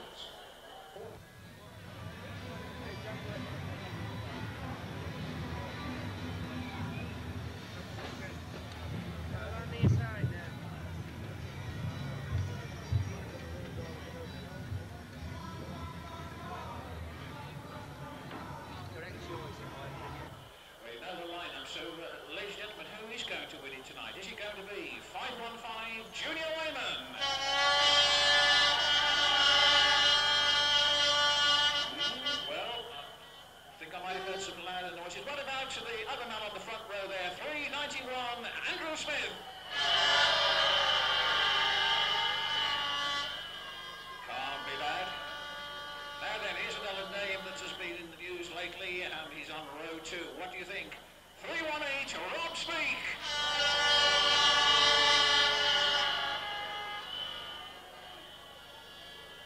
This man's a very popular guy and a great driver. He's on row 2. Ladies and gentlemen, 53, John Lund! Ja, dan wij natuurlijk de Nederlandse gaan wij voor Dirk Genaardes op de derde startrij. Harde kan harde, hè? Nou, we blijven die Nederlanders. We hebben net bij die paardenkoppen zien binnenkomen op de 10e plaats, dus dat moet kunnen, hè? Dus we gaan door.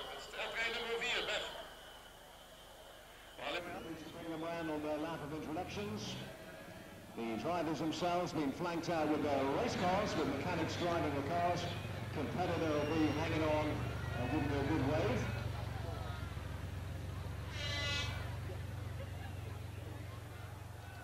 Yeah. Let me ask you a question. Are you ready to meet tonight's world finalists?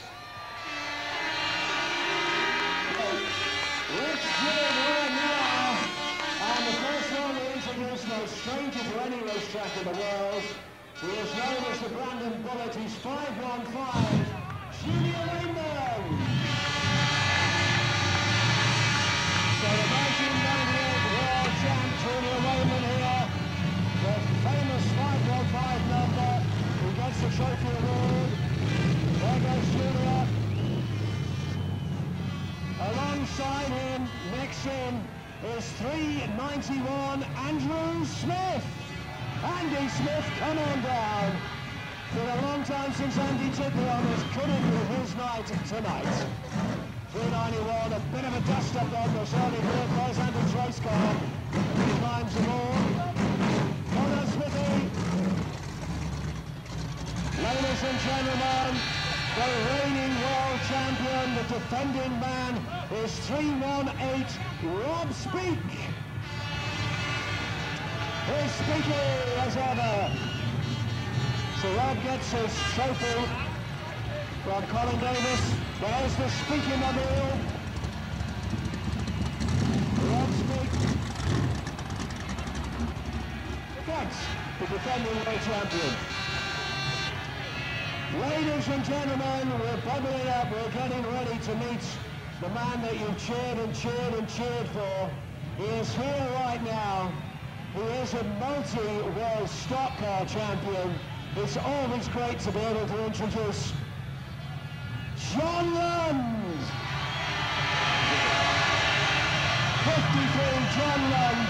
So many titles under John's belt, it's untrue.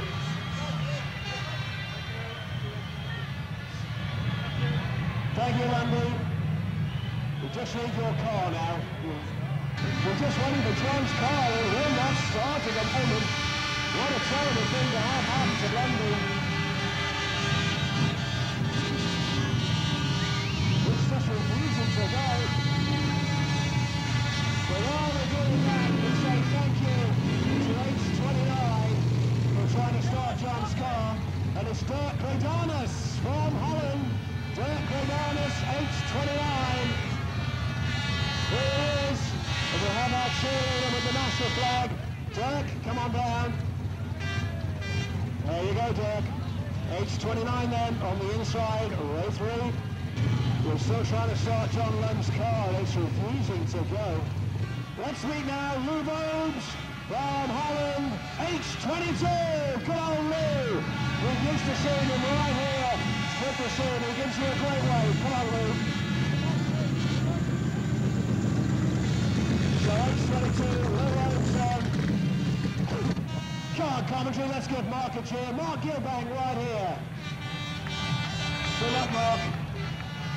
There you go, sir. Just wait for Mark, he gets his award. There comes Mark's car number 21, ready to bring him round. Get Mark on board as we get ready to salute the driver's trip to be world champion tonight. From the United Kingdom, 33, Peter Folding. Well done, Pete. There's the award, my friend. So, distinctive number of 33. The 1993 world champ, been a long time.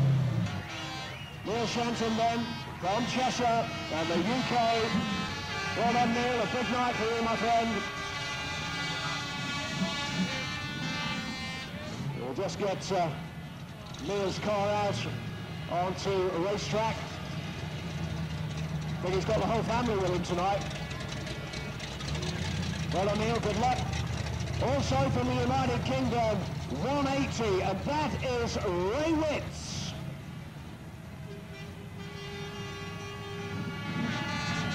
Good on, Ray. Ray Witts right here for the award. From Australia, Aussie 43 is Dean Hawkins. And it says, "G'day" on the front of his car as well. Go on down, Dean. From Australia. Thanks, Dean. Good luck. H84 from Holland is Mark Wundenberg. Come on, Mark. You'll be very quiet up there on the terraces. There you go. You finally realise who he is. Well done, Mark. Mark Wundenberg then. From the United Kingdom, 97, Murray Harrison. Murray, of course, the 1998 World Champ. It was a night of nights a few years ago for Murray. It could be his tonight again, who knows. Good to see Murray. 97, Murray Harrison. Here's Murray's car as we bring him right round the race circuit. 335, Mark Woodhall. Yay! Well done, Marky. Mark Woodhall then. Just awaiting Mark's car. And number 64 from the United Kingdom, Kev Smith. Well, we'll just get Kev down. Oh, I've got to walk out there, have I? Yes. We've got the national flag for you. You know, we've got one of the prettiest girls in the stadium and you want to avoid it. Yeah. Kevin Smith, what are you like? What are you like? Kev Smith. Well done, Kev. Dave Johnson.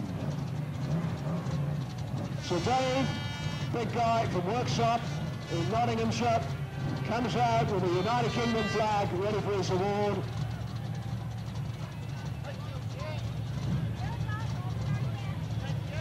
From New Zealand, driver number 74, Daryl Manson.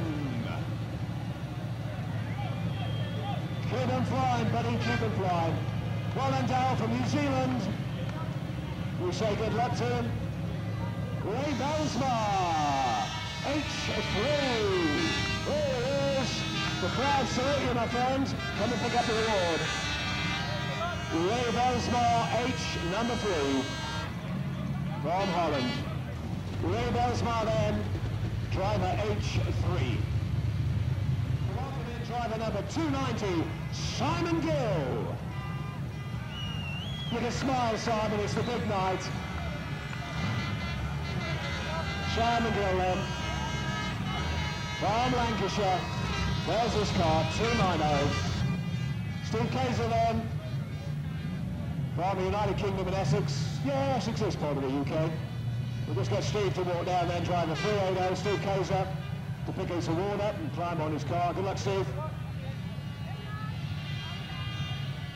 Now, competitor number 38, Jason Holden, right here. From Oxfordshire, we love the hair. We love the hair, the tinted hair. Oh my word. He's got his, got his cheerleaders. Jason Holden then, driver number 38. From the United Kingdom, from Water in the West Midlands, 343, Barry Heath. Come on down. Good on you, Barry. All right. Right out, mate, great. Barry Heath then, good luck to Barry. We'll just get him on board his race car. Neil McCord. All right, Neil. Thank you, my friend. So we say good luck to Neil. It's a long way to come, but there it is. NZ number 7, Neil McCord's race car. Just coming on track. Down. A slick competitor on the race circuit. Go, Ron. Well done, Ron Crinden then, H217.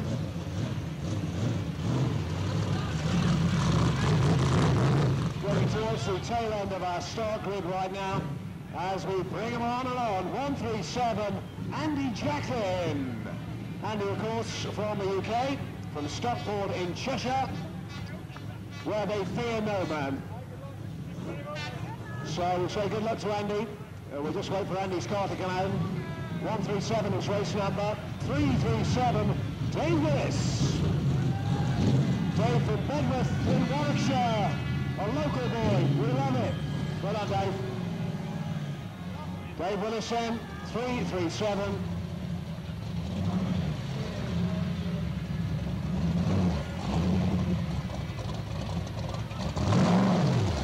There you go, balloons and all.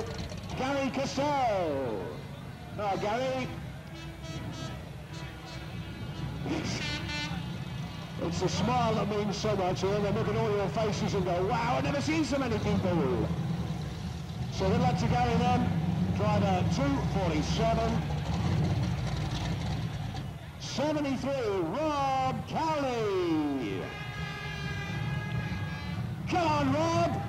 Get him away. Make sure they're waiting for you. There's the flag. He's from the UK. Really? Good luck, Rob. Rob Cowley, a bit of a character. We love him both. Whoa! Whoa! We love the half. H240 is Henk Van Ronitz.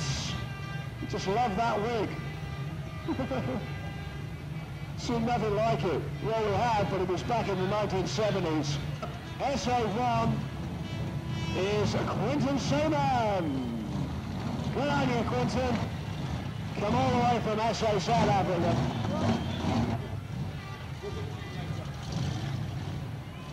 Well done for that then. Mark Taylor will get his award a little bit later on as we get him on board. 490, displaying 10-2s, nice and proud. Well label for that. And last, but by no means least, ladies and gentlemen, from the United States of America, Rick Standridge.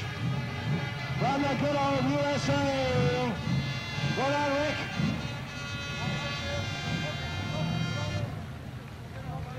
We'll get the trophy, Rick, later on. It's good to see the stars and stripes here. Good luck to Rick. All right, buddy. So there we go. Our competitors are on field. They come out in driving race order on the grid. We're just moments away from the start of the Schneider Electric's 2002 World Championship. And to set the scene for us and to get him to start, we're going to have to...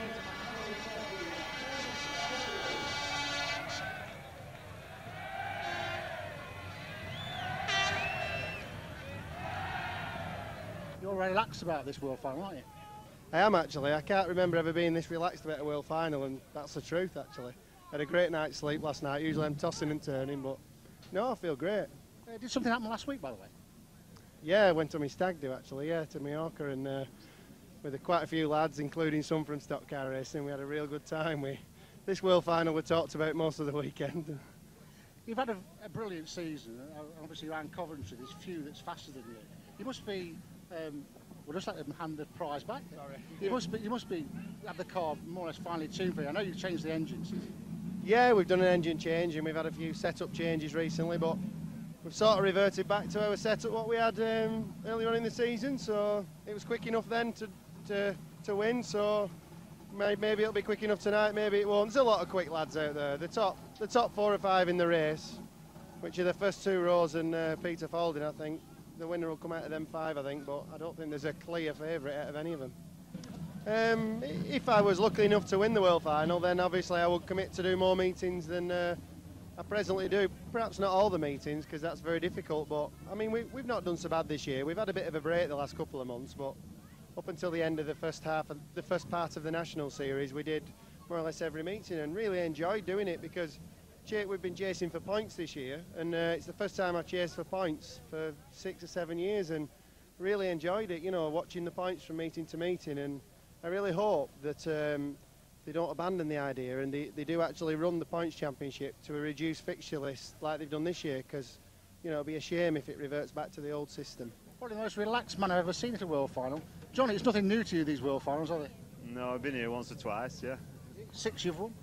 7, I think. 7, they're going for the 8th. Yeah, obviously you're in with a good chance as anybody. How do you see this race developing?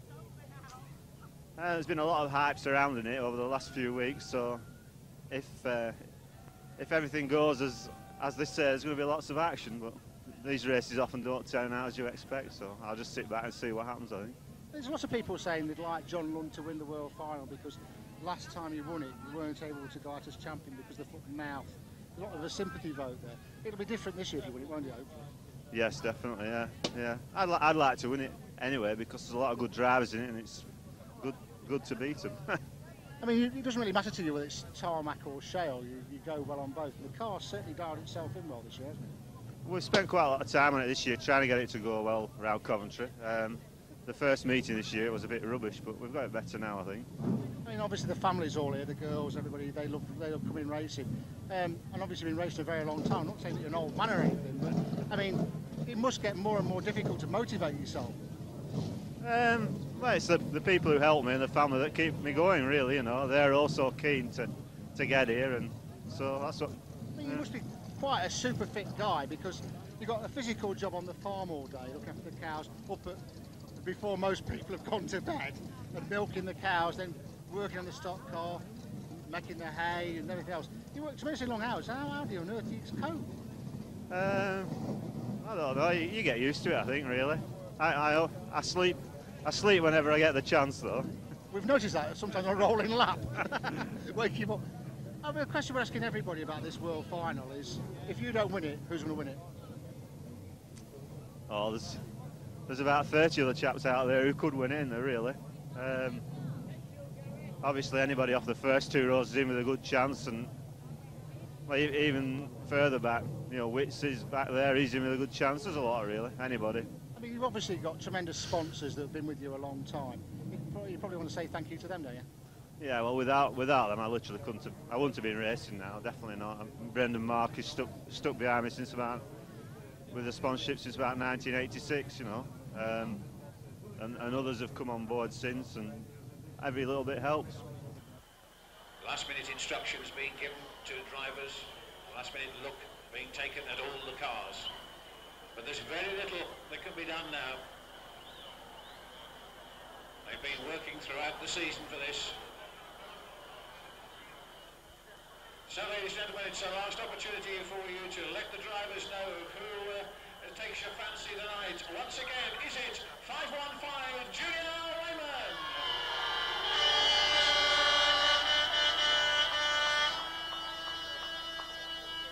Anyone who thinks that 391 Andrew Smith has got a chance?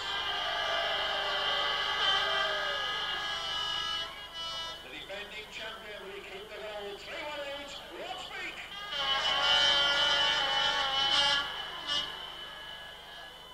And one of Brisca's finest ambassadors, he's on row 2. You know who it is, 53, John Lund.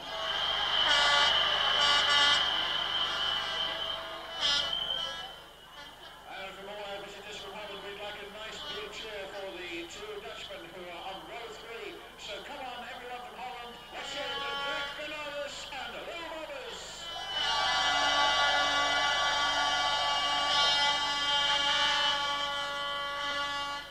Okay, well, there we go. See Mark Gill back there, taking it nice and steadily, getting last minute instructions from the team.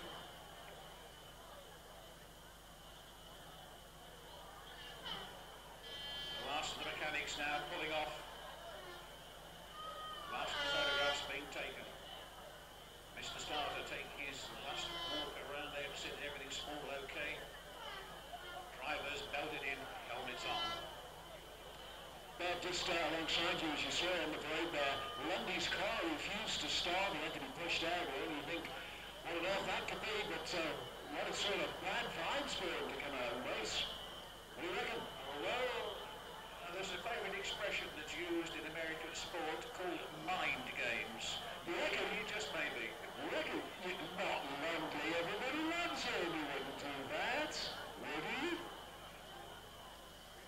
Knowing John, probably he was just having a little nap because he seems never to get too excited about things until they actually start to happen.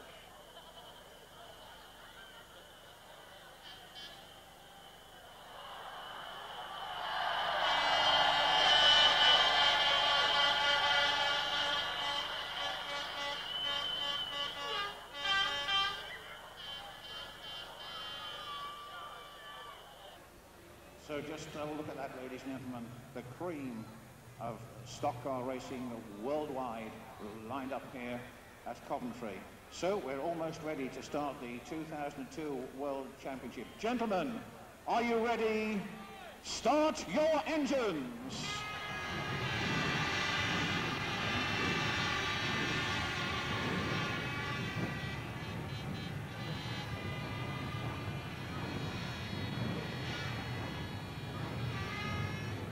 So, Carl, we're on our way. A couple of rolling laps before we get them underway.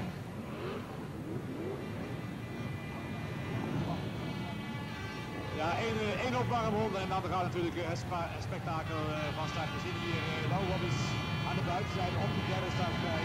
En aan de binnenzijde A29. Terug daar is twee mannen van het vanaf met de ook weer op de zesde startrij. Zien we Mark Woudenberg. Wij zijn natuurlijk een beetje chauvinistisch. We laten gewoon onze Engelse rijders een eigen wedstrijdje rijden. En wij gaan onze Nederlandse deelnemers gaan wij vooral in de gaten houden.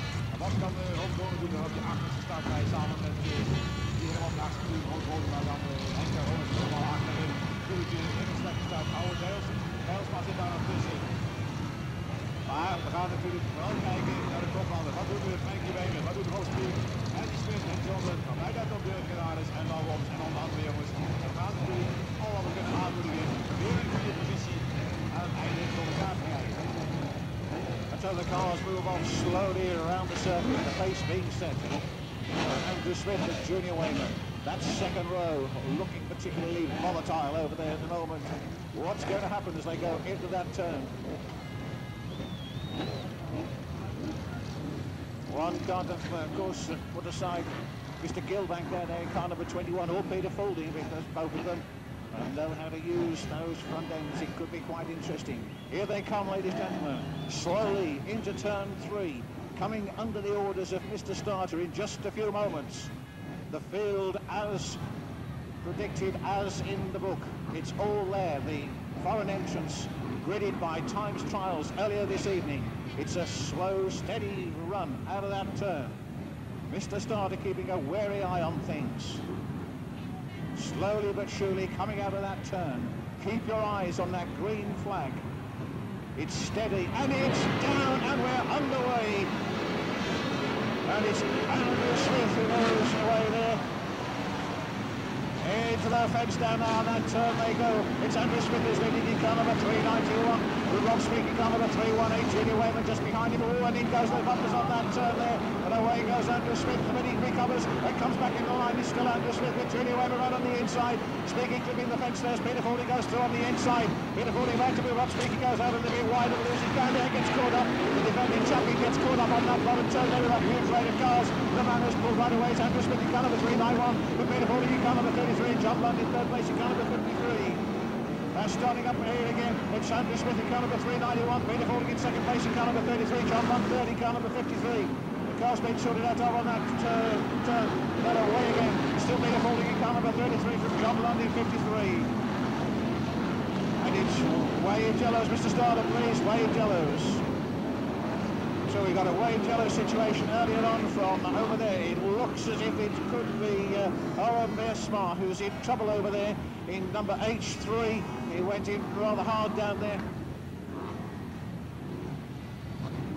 We get them sorted out into single file. You know the drill, I'm sure, ladies and gentlemen. Now the yellows go out. And 391, the lead car.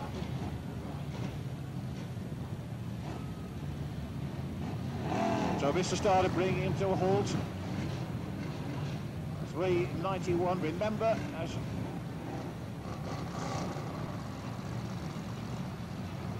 one or two casualties already. Murray Harrison with a flat tyre, he's out. So's Rob Cowley in car number 73. Attention being given over there to our base mark. He's the man that's in a bit of trouble. Cars remain in the order that they were, remember, not necessarily the race place order. Peter Foulding down there in second place, John Lund third in car number 53, and fourth place is the number 64 car of Kev Smith. He's out of the car, on his feet by the look of it. So I'll very smart out of the car. Tweede plaats Piet Golding, 53 John Lund. En dan krijgen we 64 is het Keith Schmidt. Dat zijn de eerste 4. Die anderen die ertussen zitten zijn natuurlijk alle gedubbelde rijders. Okay, so there we go. That's the situation. As once again, the cars move off under starters' orders.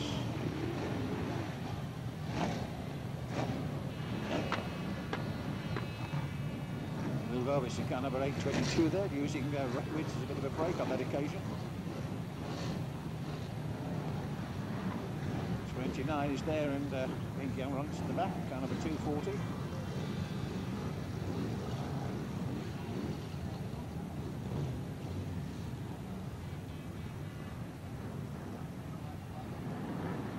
Down goes the green, we're into the racing mode again as the car comes on. Andy Smith, car number 391. But Peter Ford, car number 33. John Landing, car number 53. First, second and third. Joe Smith, 40, car number 64. Going out high was the number 43 car, Roxley. Making up a bit of ground there, moving past Julie Wayman in 515. Oh, it's 318 and 515. Dave Johnson up there in car number 383. Off goes Ray Wicks. Car number 182. Another pile up on that bottom turn there, but it hasn't affected the lead cars. It's still Andrew Smith in car number 391. Moving down there to Peter Ford in car number 33. And John Lundy, car number 53. First, second, third. Dave Smith still fourth, car number 64. Speed gets a knock there in car number 318. Julia Wayman comes through on the inside and moves up a place. Speed goes chasing after in car number 318. Mark Banks there in car number 21. Who just says they're going there. Speed gets caught up again. So does Junior Wayman in car number 515. The leader's coming out of that turn again, and there it is. It's Andrew Smith in car number 391. En die spelen steeds aan de leiding met nummer 391. De tweede plaats is Piet Golding met nummer 33. Op die derde plaats is het John Lund met 53. En die gaat proberen natuurlijk 33 in plaats terug te pakken. Aan de rechterkant gebeurt er ook weer van alles. De gedaan is er ondertussen bij betrokken. Frank Weber is bijna teruggevallen. Dan Robinson is allemaal teruggevallen. De aanleiding is er steeds Andy Smith voor Piet Golding voor John Lund.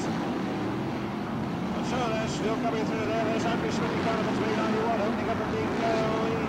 33 Peter Fording there. John Landing car number 53, first, second and third. 33 Peter Fording in that second place, but Andrew Smith really pounding his way down there, finding it on that turn. Oh, and he misses that. That was close. My goodness me. Andrew Smith looked as if it was all set for a problem there in car number 1, and then there he is, he's still going. 53, John Land moved up into second place from Peter Fording in car number 33. It's Andrew Smith in car number 391, running his way down the back straight, but John Land in pursuit, car number 53. There comes Peter Fording in car number 33, first, second and third. The rest of the field was still very much in contention. Junior Wayman fights back in car number 515. So does Rob Speak in car number 318. And they're still moving around there rapidly. Oh! And what's the problem? There's a problem. It's John Long who's going to the lead. Andrew Smith's got a problem and it looks like it's John Long who's going to the lead. Peter Fording's gone. Fording's gone. It's John Long who's way out of the lead now in car number 53. It's John Long in car number 53 who's in second place. It remains to be seen. Andrew Smith's in trouble. Junior Wayman's moved up in car number 515 and Speak puts them up in there. Very, very hard indeed. They'll all go. And it's halfway next time, Mr. Starter, so it's halfway next time. And it's John Long in car number 53. Peter Fording and Wayman in trouble by the look of it. Let's have a look. Speak still moving. John Land in car number 53. 53 aan de leiding, John Lund aan de leiding. Onze man hier de lange tijd aan de leiding met 391. Andy Smith uit de wedstrijd. Piet Golding daar in de problemen geraakt. Ook heel ver teruggevallen. Maar aan de leiding hebben we 53. En maar dit is onze Nederlandse. Natuurlijk Gadaas komt hier voorbij. Natuurlijk op achterstand gereden. Maar die jongens rijden nog. Jeroen Kronen komt hier voorbij gereden met 217. Ook naar het rijden. Erik Cassel komt voorbij. En dan eens kijken hier op middenterrein. Waar zijn onze andere mannen gebleven?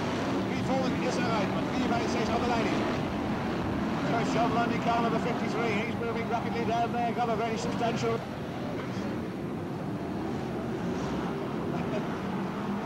53. Could it be Speak in second place? It looks like it is. In car number 318, Hank. Gilbert possibly in third place in car number 21, but those are just observations, ladies and gentlemen. But at the moment it's John Landing, car number 53, streets ahead of everybody else. The man in second place, almost a quarter of a lap, if not more behind as they come into third straight. Is Rob Speak in car number 318. There we've got another big gap until he got to Gilbert possibly in third place in car number 21.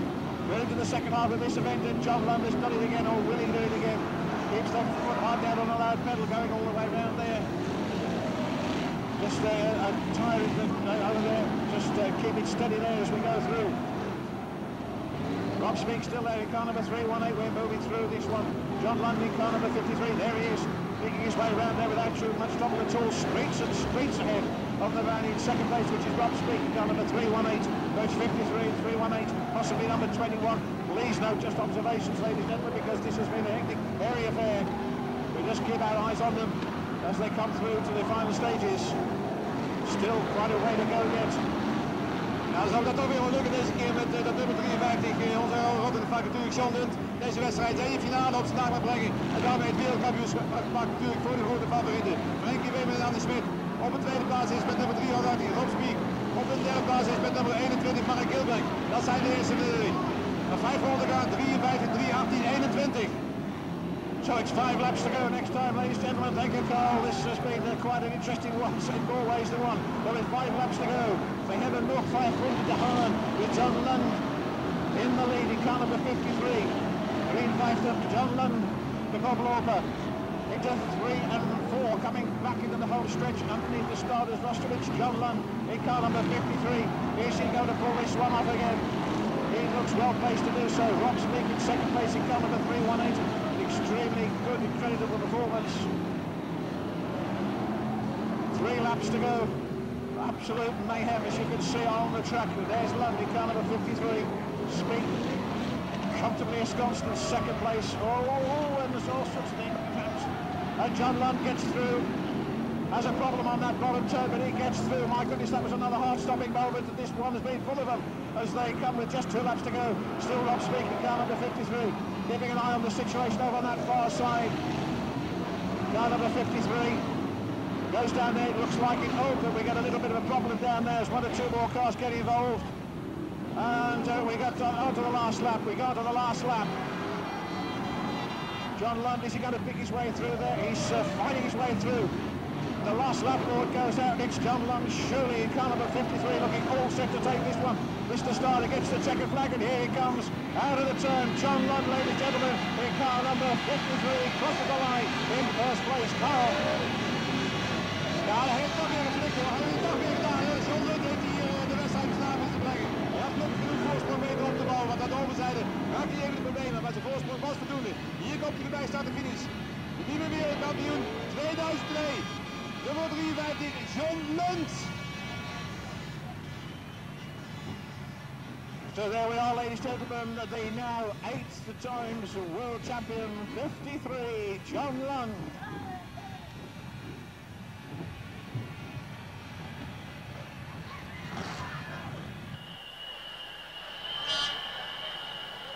Just look at that reception all around this raceway. John Lund, number 53, once again, the Brisca Formula 1 Stock Car World Champion. Chance being checked for second and third places.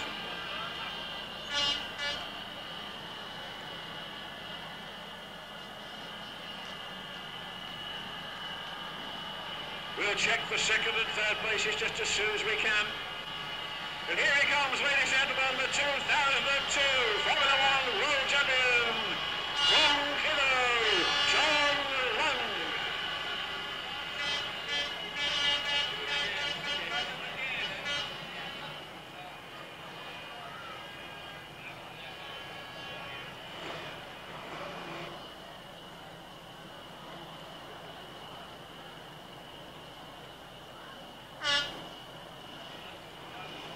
Well, there's lots of happy faces out there, and no wonder.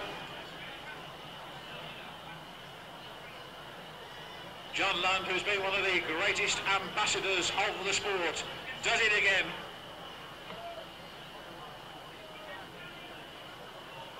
And that's good to see, because one of the first people over there to congratulate him, a member of the Gilbank racing team.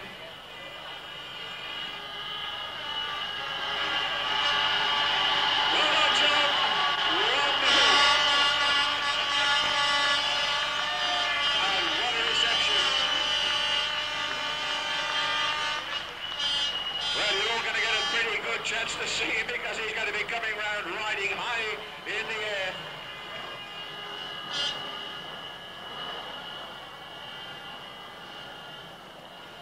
Fuller's busy down there. Well, there we are now. 8 times world champion, Carl. 8 times world champion.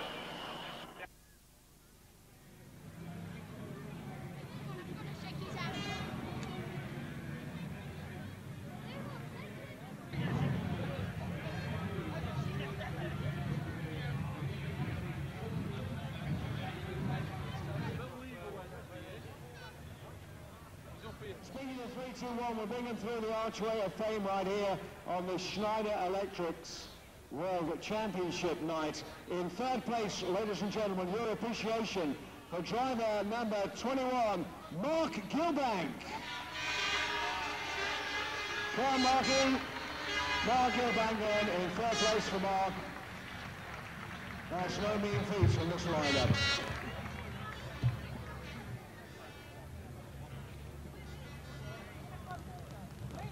The runner-up, as you saw, 318 Rob Speak. Spooky.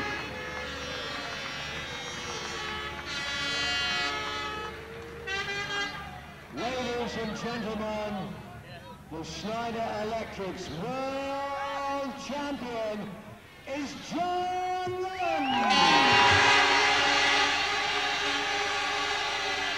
Well done, Lundy.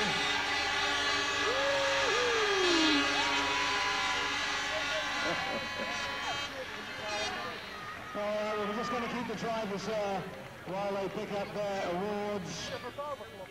And we have Dave Nicol, who's the UK commercial manager of Schneider, and Tricia, his wife, to hand over the laurel leaves. There is the third place trophy then going over to Mark Gilbank. Rob's, oh yeah. Rob Speak gets the runner-up second place award. There's the trophy.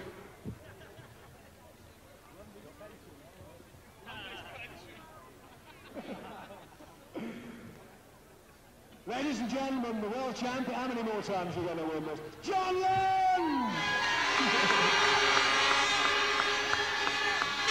Trisha has the laurels. We get ready then for the World Champions Trophy, the Schneider Electric's Champions Trophy for 2002.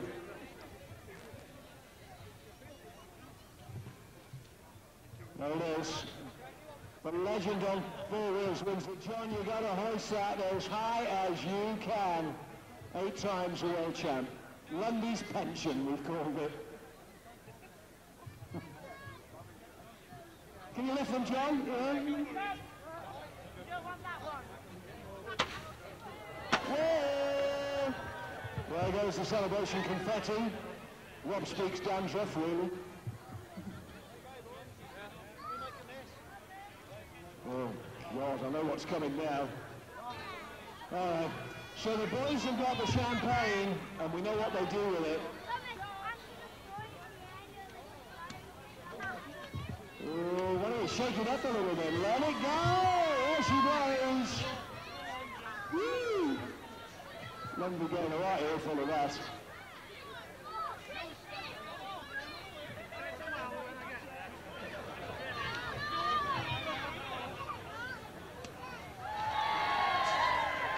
Peter, we've now got the best place overseas entrant as against the Dutch entrant, and that in fact is NZ7 Neil McCord. So we'd like Neil McCord, please, to the podium as soon as possible, along with Ron Conger, number 217.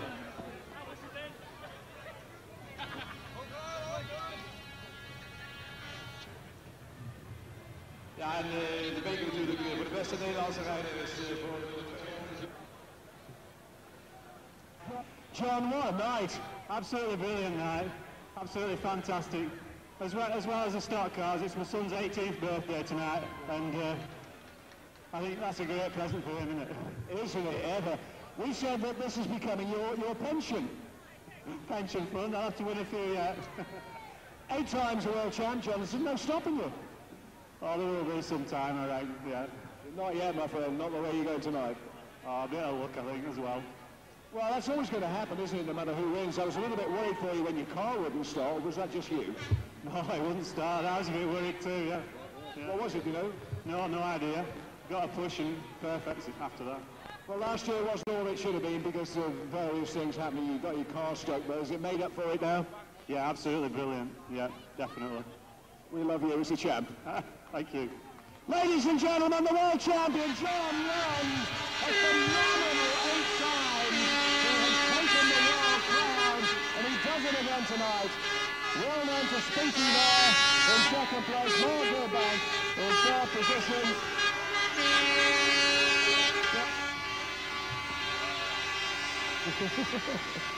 And we've never seen such a massive crowd as we have here at the stadium tonight. And absolutely erupting. It's something else. We can't wait for the back straight. Well, Mark, third in the world here, bad mate. Yeah, I tried hard all race, but unfortunately after one incident in this corner, I lost my shocker, which was slowing up my car quite a bit. Yeah. You did well then? I did very well considering what my car was like at the end of the race, yeah. Third world number 3, ain't bad, mate. Think of the ones who've never been there. Yeah, pretty good. Yeah, well done. And Rob Speak, second, mate. He's taking your crown. Yeah, that's right. He can have it. He deserves it. We thought that was going to be carnage at one time. Yeah, it was a very hard race, and I hope it was good to watch as it was to drive because it was absolutely brilliant. But Fernando is superb, and good luck to him. And good luck to you. Well done, John. Well, enjoy you, mate. Absolutely brilliant. You can't tear this away, can they? This is one of those nights you'll never forget, John. The noise is phenomenal, isn't it? Absolutely. Brilliant, yeah. Brilliant. Savour it, London. Savour it. Well, there you go on the back straightaway. And what an enthusiastic... OK, John, all the plaudits there. That puts you in the record books, doesn't it, for the amount of World Finals run? Must do, I don't know, yeah. You beat that old man Smithing. Yeah. 8 now, isn't it? Yeah. That race to start with, you were sitting back in second place. Were you waiting for things to happen up in front? I was struggling. I was struggling at the start, yeah. I mean, there was a lot of clashing in the bumpers. It was a hard race, wasn't it? Very hard, yeah. About halfway through it seemed to get a bit quieter around about where I was, but towards the end there was a pile-up over there, and that nearly had me out. Yes, I saw you do the wall of death there. I bet your heart was in your mouth there a bit. Yeah, look, this is it. What a disaster. Well, you've come down, you've got £5,000 in your back pocket. Let's hope you have a much better year than the last time you won it, and no foot and mouth. Yeah, we don't need that. Definitely don't need that again. Now, the thing was, you've had a lot of support here tonight. The crowd's been fabulous, hasn't it? Yeah, absolutely brilliant. I mean, people that I haven't seen for years are here tonight, you know, and everybody says hello, and yeah, it's brilliant. OK then, John, we'll probably come back to you. We'll talk to the other guys now, OK? Cheers. Thank you very much. Well done, John. Rob. Second spot. At one stage there, it looked possibly that you could go for the win. Yeah, well, no, I thought Andrew was away and gone, you know, home and dry, but then when I seen him on the middle, and he was pointing the things at me, I couldn't see if it was second or third, I didn't know what it was, so, but definitely that was something out of nothing. There was a moment where you came off the centre green there. I know it was absolutely legit. Yes. And you nearly caught Frankie, and we thought, oh right, but it was actually a legit move. You were forced on there. I did. I was forced on here, and I couldn't rejoin down here because there were 2 other cars, and I had to break it up heavy so as I didn't hit young Frank, and I could have quite easily done it, but that's not racing. At the end of the day, the crowd do need to see some entertainment, and if I'd have just drilled him in now, that's no entertainment. You'll probably go out to win it again year after next anyway. I don't know about that. OK, we'll move on to Mark now. Mark Gulikers. Brilliant result for you, Mark. I know you'd probably like to be 2 steps higher, but it's as good as you can expect on a race like that, surely. A good result. To be quite honest, after halfway mark, I didn't even know where I were. I didn't know where I was. I'd been dishing it out. I'd been receiving plenty. I'd been stood down there with Kev Smith for a few moments. It seemed like forever, but I got going again, and I got my shocker bus, wheels damaged and everything. So I just limped home as good as I could, and I ended up third. OK then, Mark, we'll move on to Ron now. Ron Krunder, nice to see you again, Ron. Thank you. Best placed Dutchman. I bet that's a bit of a surprise, isn't it? Yeah, I start from the end of the grid, so I didn't expect I was going so well, but... You must be very pleased with the result on dirt as well, rather than being on tarmac. I mean, it's a tremendous result for you. Yeah, I never drive so much on tarmac, so on a shell. So I'm very pleased with this result. And you weren't even here on the Thursday practice either. You didn't practice, did you? No, the practice was not so well, but the race was good. Well done, Ron. Thank you. Great to see you racing here again. We'll see you again next year. Yes, of course. Thank you. Cheers. Has John gone? We'll move back to John. How about Tally? Okay, back to John again, quickly with John. We've all spoken to the others now, they've all given their view of the race. What did you actually see of the race? Did you see anything happen at all? The main incident I saw was Andrew go out to the wall, obviously with problems. And somebody's bumper on his back end. And I went past him and he never got going, you know. So I obviously got a problem, and that was it really. I just concentrated on what I was doing. So what are the plans now for this year? I'll carry on as usual, I think. I mean, obviously your little girls were a picture to see today. They were jumping up and down, really Yeah. excited. Do you think they know what it's all about, the World Final? Oh yeah, oh they do, don't you worry. Okay, John, we'll let you get back, and we hope you have a very successful year, and you'll be a wonderful champion, I'm sure. I'll do my best. Thank you very much. Cheers, thank you. Right, New Zealander, do it. Neil McCord, things did not work out the way you intended, did they? No, we had a bad start. The Blimmin made a wrong choice of tyres in the qualifying and paid the price a little bit, but for some reason the car kept flooding up in the world final and I didn't need it. When it was running right, it was perfect, but that's the way the cookie crumbles. I mean, the way you kept going, just the car just kept going, that was the main thing. It was a race where if you finished, you were going to get a place, weren't it? Yeah, it was super. The car was super reliable, and as you said, to come home was a big achievement. It was a very heavy, rough race, but yeah. You must have been heartbroken to be so far down the grid, though, because on Thursday when we had the practice, I got you earmarked as the fastest driver out. Yeah, the car did everything right on Thursday, and just wasn't my night tonight, but we got something for it. Did you enjoy your stay? Yeah, it's been brilliant and been awesome with all the hospitality of everyone. It's been neat. Will you come back again? We'll see. Okay, thanks, Neil. Cheers. Mr. Starter keeping a wary eye on things. Slowly but surely coming out of that turn. Keep your eyes on that green flag. It's steady and it's underway. And it's Andrew Smith who goes away there. Into the fence down now on that turn they go. It's Andrew Smith who's leading in car number 391. With Rob speaking car number 318. Julie Wayman just behind him. Oh, and in goes the bumpers on that turn there. And away goes Andrew Smith. The minute he recovers and comes back in behind. It's still Andrew Smith with Julie Wayman right on the inside. Speaking clipping the fence there. Peter Foley goes through on the inside. Peter Foley about to move up. Speaking goes out a little bit wide and loses ground there. Gets caught up. The defending champion gets caught up on that bottom turn there with a huge rate of cars. The man was pulled right away. It's Andrew Smith in car number 391. But Peter Foley in car number 33. John Blunt in third place in car number 53.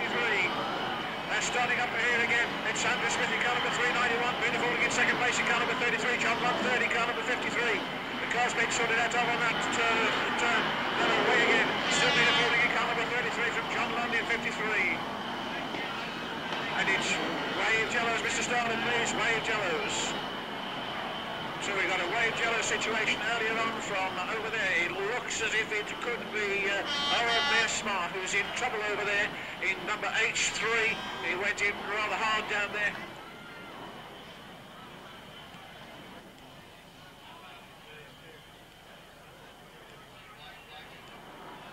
Down below the green, we're in the racing mode again as the power comes on. Andrew Smith in car number 391. But Peter Foley in car number 33. John Blunt in car number 53. First, second and third. Andrew Smith fourth in car number 64. Going out by was number 43. Carl Rumspeak making up a bit of ground there. Moving past Junior Wayman in 515. No, it's 318 to 515. Dave Johnson up there in car number 383. Off goes Ray Witts. Car number 180, another pile up on that bottom turn there, but it hasn't affected the lead cars. It's still Andrew Smith in car number 391, moving down there from Peter Foley in car number 33, and John Blunt in car number 53, first, second, third. Nev Smith still fourth in car number 64.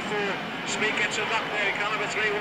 Julia Wayman comes through on the inside and moves up a place. Speed goes chasing after him in car number 318. Mark Eubanks there in car number 21. It just as they go there, Speed gets caught up again, so does Junior Wayman in car number 515. The leader's coming out of that turn again, and there it is. It's Andrew Smith in car number 391. En die spelen steeds aan de leiding met nummer 391. Op tweede plaats is het Piet Volder met nummer 33. Op die derde plaats is het Shortland met 53. En die gaat er weer natuurlijk 33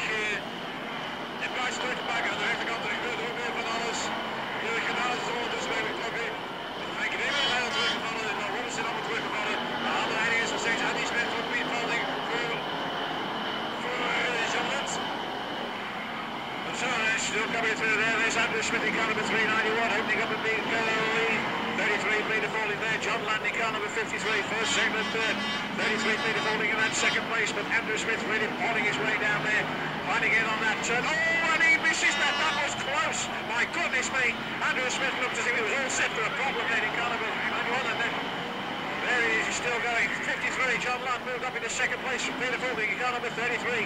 This Andrew Smith in car number 391, pounding his way down the back straight with John Land in pursuit, car number 53. There comes Peter Fielding in car number 33, first, second and third. The rest of the field was still very much in contention. Junior Wayman fights back in car number 515. Turner's Rob Speak in car number 318. And they're still moving around there rapidly. And what's the problem? There's a problem. It's John Land who's going to the lead. Andrew Smith's got a problem and it looks as if it's John Land who's going to the lead. Peter Fielding's gone. It's John Land who's way out of the lead now in car number 53. It's John Land in car number 53 who's in second place. It remains to be seen. Andrew Smith's in trouble. Junior Wayman's moved up in car number 515 and Speak puts the number in there. Very, very hard indeed. They all go. And it's halfway next time, Mr. Stardust, so it's halfway next time. But it's John Land in car number 53. Peter Fielding and Wayman in trouble by the look of it. Let's have a look. Speak still moving. John Land in car number 53. 53 aan de leiding, zo Lund aan de leiding. Onze man die de lange tijd aan de leiding met 391. Andy Smith uit de wedstrijd. Die Fielding waren de problemen geraakt. Ook heel ver teruggevallen. Maar aan de leiding hebben 53. En met dit onze Nederlandse natuurlijk Gedaas komt die voorbij. Maar natuurlijk op achterstand gereden. Maar die was rijden nog. Jeroen Kronen komt die voorbij gereden met 217. Ook nog aan het rijden. Erik Gassan komt voorbij. En dan eens even kijken hier op middenterrein. Waar zijn onze andere mannen gebleven? Piet Fielding is eruit. Maar 53 steeds aan de leiding. John Land in car number 53, he's moving rapidly down there, got a very substantial...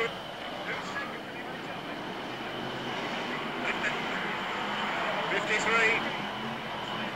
John Land, and could it be Speak in second place? It looks like it is, in car number 318, I think. Gilbert possibly in third place in car number 21, but those are just observations, ladies and gentlemen. But at the moment it's John Land in car number 53, straight ahead of everybody else. The man in second place, almost a quarter of a lap, if not more behind as they come into the home straight. Is Rob Speak in car number 318. There we've got another big gap until he got to Gilbert possibly in third place in car number 21. We're into the second half of this event and John Land has got it again, or will he do it again? Keeps that foot hard down on the loud pedal going all the way around there. Just a tyre over there, just keep it steady there as we go through.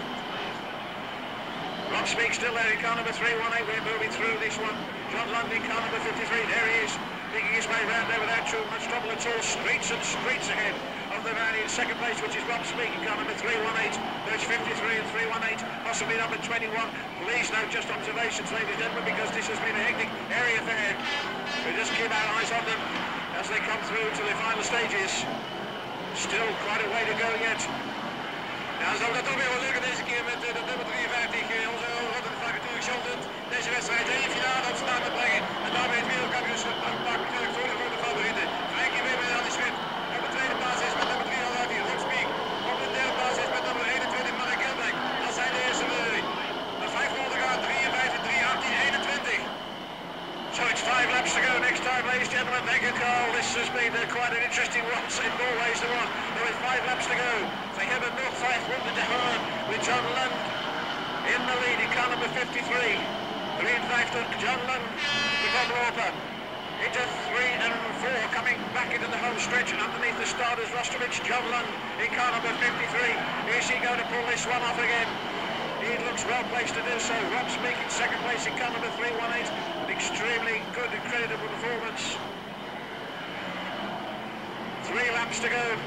Absolute mayhem as you can see on the track. There's London, car number 53. Speak comfortably ensconced in second place. Oh, and there's all sorts of attempts. And John Land gets through. Has a problem on that bottom toe, but he gets through. My goodness, that was another heart-stopping moment, and this one has been full of them as they come with just 2 laps to go. Still Rob Speak in car number 53, keeping an eye on the situation over that far side. Car number 53 goes down there. It looks like it's over. We get a little bit of a problem down there as 1 or 2 more cars get involved. And we got on to the last lap. We go to the last lap. John Land, is he going to pick his way through there? He's fighting his way through. The last lap forward goes out. It's John Long Shirley in car number 53, looking all set to take this one. Mr. Starter gets the checkered flag, and here he comes out of the turn. John Long, ladies and gentlemen, in car number 23, across the line in first place. Carl. Ja, heel toch weer een flik door. Heel toch weer gedaan. Zonder dit de wedstrijd staat met zijn brengen. Heel mooi voorsprong beter op de bouw, want aan de overzijde raak je even de problemen.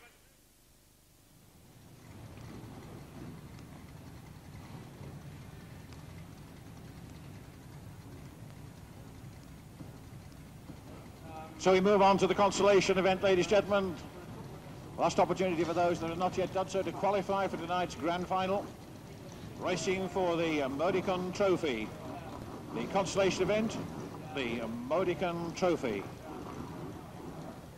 Ray Scriven lead them off in car number 1-0. Fred Hink in car number 35.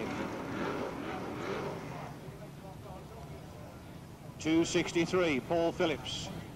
262, Clinton Dorrell. 307, Tim Warwick. 264, Gary Lenton. Number 11, Neil Scriven. Steve Smith in number 40. 93, Steve Taylor. H43, High Dexter. Car number 49, Dave Russo. Barry Baden-Koper in H25. Number 22, 10, James Potter. John Walker in number 70, John Wright in 128. Craig Finnegan in 55, Mal Brown in 34, Carl Gilbert in 295, Paul Phillips in 293, Dennis Smith in 185, and then the star men at the back of the pack moving through now.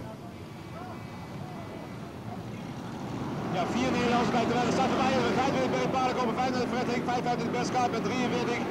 Arjen Dijkstra, we gaan kijken, Fred Hink voorlopig op de tweede plaats, achter 263. Paul Phillips. En Fred Hink op de tweede plaats. Okay, so they're on the way, and here comes the man that's leading the pack at the early stages. Ray Scriven in car number 110. Problems on the second and third bend. First for Steve Smith in car number 40. He breaks away, gets it restarted. There's two of them stuck right in the middle of the turn. Just keep an eye on them to see if they can get those cars out of the way. Number 11 goes out a little bit wide. It's there's trouble down here with Mal Brown in car number 34, and that's somebody else that's sliding right the way around and upset the leader, but the leader's come through by looking at it. He's still Ray Scriven in car number 110. Clinton Dowell moves through in car number 262, then 263, and Gary Lenton's up there. 307, Tim Warwick gets a shove out onto the wide side there. James Potter making progress in car number 10, and so is the number 93 car of Steve Taylor over on that far side. Off goes Carl Gilbert in 295. Leaders through again, it's still Scriven from Clinton Dowell in 262. Gary Lenton in 264. And Paul Phillips in car number 263. That's the situation. Will Yarrow in car number 22 is up there as well. Belting down that back straight and certainly putting it on very nicely. And using the bumper. Looks very much like Bernd Schapp, who was doing well, but he loses there, car number 525. So they come around again. We've got Clinton Dorrell in the lead in car number 262. 262 Clinton Dorrell aan de leiding. Maar we zien hier weer het uitvallen van Brisca met 525. Jammer natuurlijk voor hem deze wedstrijd ook alweer over en uit. Zit er vanavond niet mee. Maar we hebben daar een leider 262. We gaan even kijken waar Fred Hink. Fred Hink is ook in de problemen geweest in de eerste ronde. Is verder teruggeslagen. Waar zit Arjen Dijkstra met 43? Ook een beetje achter Fred Hink daar aan de achterzijde. En waar is Berry Paardenkoper 25? Hier komt hij buiten de baan. Aan de binnenzijde zit hij daar. Maar hij kan zijn wedstrijd weer gaan volgen. Maar steeds aan de leiding 262. Clinton Dorrell. Oh, and still 73 there. Rob Kelly in a bit of trouble down here. He pulls off to the safety centre in car number 73. Junior Wayman in car number 515 being pursued around this raceway by Andrew Smith in car number 391. Murray Harrison using the bumper there in car number 97. Peter Fording still in with a shout. Car number 33 over on that far side. The leaders roaring down the home straightaway. James Potter in car number 10.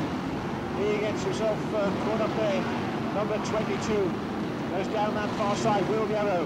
Is he going to get close enough to the front of the pack before that checker goes down?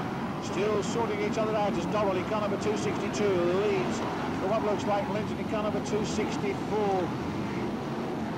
263 could well be up there as well, and then comes Yarrow in car number 22. James Potter still making progress in car number 10. So is John Wright in car number 128. And it's 2.64 by looking at it's got into the lead, 2.64. So it's 2.64 over on that far side, who's gone into the lead now. And just look what's happening down there as Junior Wayman puts that bumper in hard.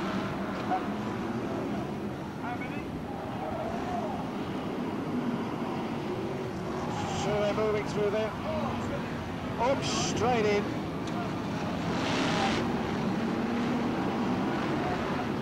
Are we?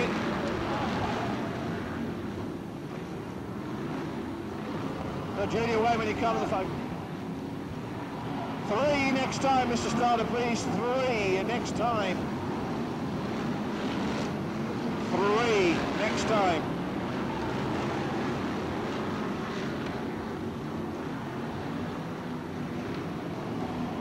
Great.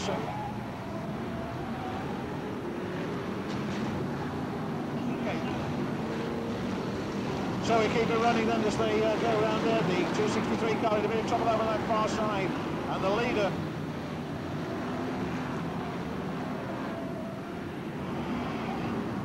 .263 struggling over on that far side. The leader's coming through again.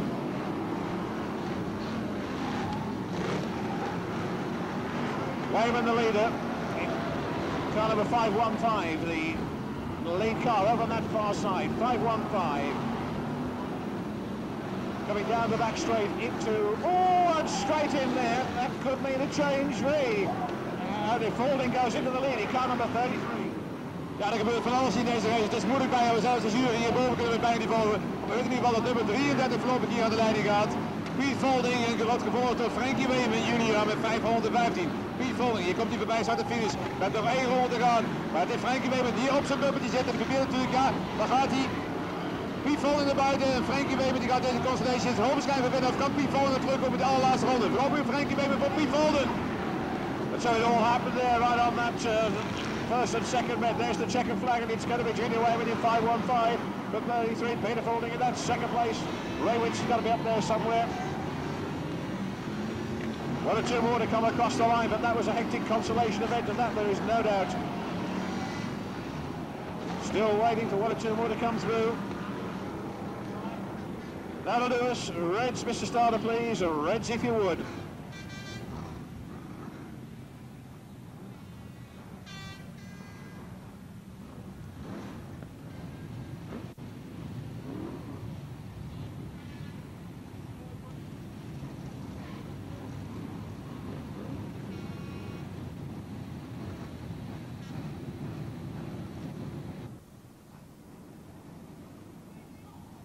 Just wait for Junior to join us. Just say a quick hello to Dave Willis, 337, and team and family. They wish Uncle Brian a very happy birthday for today. Weren't able to do it earlier, but considering it done now.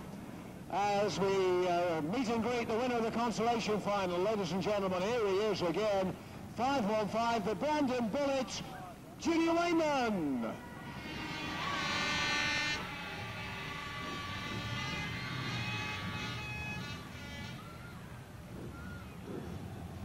Well done, Junior, the Brandon Bullet. Yeah. So, right around the stadium. So, Junior, it wasn't to be in the big race, but you win the consolation, but consolation's not the big one. No, we tried as best, we did what we could. It wasn't to be this year, hopefully next year and my last year. I'll give it a good shot, see if I can keep it entertaining new people. I'm sure you will. You had to pull out, Junior. Was there an engine problem, a rear problem, what? No, we broke a rear half shaft. Had an incident down there with some cars and broke the half shaft, so we'd only one wheel driving, so we're going no further. No, well, we understand that. But anyway, back out in the consolation, so you take a trophy home. You take a trophy home, Junior. Yeah, superb. Enjoyed that race. I knew it was going to be hard. There were 14 or 16 blue tops in it or something. You know it's going to be hard. I had a good tussle at the end there with Andrew and Murray, and then Peter right towards the end. That was one heck of a battle. Yeah, we come round here with 2 to go, and the white top spun round and nearly cleaned the clean out. Took my side panel off the bonnet and everything, so but we kept hanging in there. First, 515 Junior Wayman. Second, 33 Peter Folding. Third, number 10 James Potter. 4th, 180 Ray Witts. 5th, 97 Murray Harrison. 6th, 212 Frankie Wayman. 7th was number H25 Barry Baden-Koper, and in 8th place was number 55 Craig Finnegan. Here we are with Jason Holden, and I think the results are still up in the air yet. Where did you get? Do we know? Well, they've given me 8th, but I think I was a lot further up than that. I got you down as 3rd actually, but I don't like to comment because I didn't see you go out. So did I. I didn't lose a lap at all. And Stevie Kaiser was there with you as well. Yeah, so, well, to be honest, I didn't get past Kaiser. If Kaiser didn't lose a lap, Kaiser was in front of me, but I definitely wasn't 8th. Like, they put one Kunda, like, in front of me, and he went out at least 2 or 3 times, because Sal come and said to me, well, I put him out twice, so we don't know. I mean, it was such a race that, I mean, anybody who was watching it, we couldn't really gather the results. I mean, to be fair to the people in the upstairs, it was a terrible race to judge. I mean, you must know roughly where you were then. Well, I thought I was definitely at least 3rd or 4th, I thought I was, from where I sat. There was a lot going on, but when you know you don't lose no time at all, you know you're somewhere near it. Thank you very much for talking to us. Cheers. Thanks a lot. Have you heard the results of the World Final? Do you know where you actually got? Yeah, someone just told me 6, so yeah. I thought you were higher than that. No, some people took me out earlier in the race. Well, at one stage you were really laying the bumper and I thought you were in the top 3. Yeah, when they first started it off, I was getting a real good start and I was getting through and I was taking it easy because the conditions really catch you out quick because it was so wet. And I got spun round and lost a few places. When they started it again, I lost a bit of time. But after that, I just kept going, smooth and fast, trying to keep out of trouble. And yeah, so I think John and whoever was in second went past me, and I was just keeping behind them, really, just trying to avoid the pile-ups. I thought you and Jason Holden were together, and I got you down as 3rd and 4th, but the results got me confused. Yeah, no, I think 6 sounds about right, but yeah, I'm well pleased with that, yeah. Bit of money coming in anyway. Yeah, just right, yeah. Brilliant. Right, Stevie, thanks for talking to us. Cheers. It's about the roughest race I've ever been in. I've never been battered so much in all my life, and that's why we're loading up. My back's. I came here with a bad back, and it's worse now. So you'll be going to the toilet through your ears at this rate.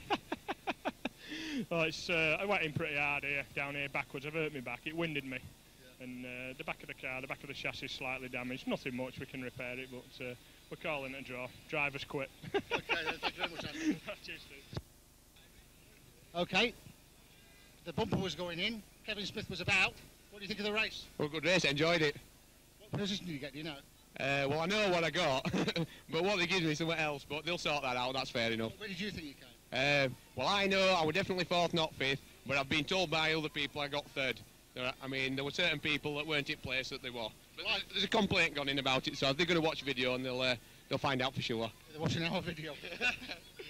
Well, I hope it's right. I got 38 actually as 3rd because I don't think he'd been out, but he doesn't know. He could get an 8. Jason knows he were behind me. He's been and complained about his result, so he's not happy about that.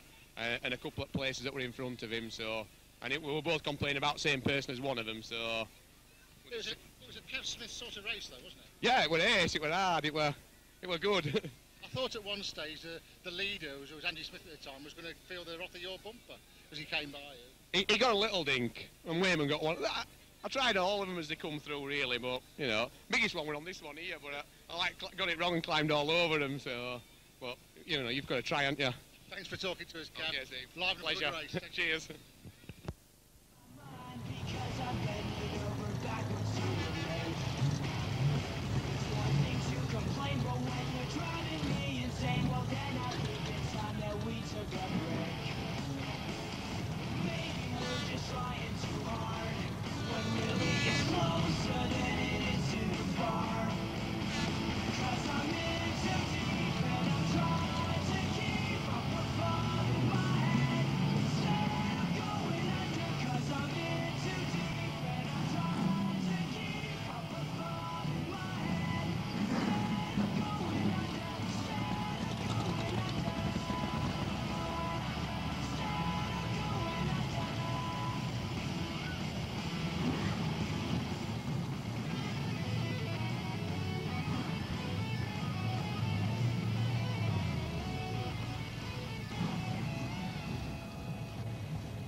So we get the all clear, I think, to make a start for this the final of the night, racing for the Harry Smith Memorial Trophy and the Square D Trophy, meeting sponsored by Schneider Electric.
Flag goes down, and once again we're underway with Keith Nubby Roberts in car number 171. Pulling off it already. We've got James Potter in trouble in car number 10. Look at this whole heap of... oh dear, Murray Harrison in car number 97, right here on the home stretch. Mark Gilbank taking the centre and coming back on over on that far side. Harrison there just... we go wave yellows for quite obvious reasons.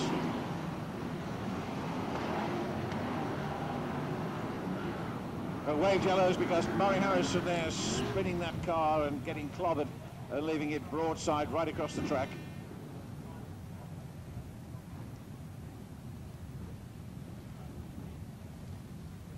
So there we go.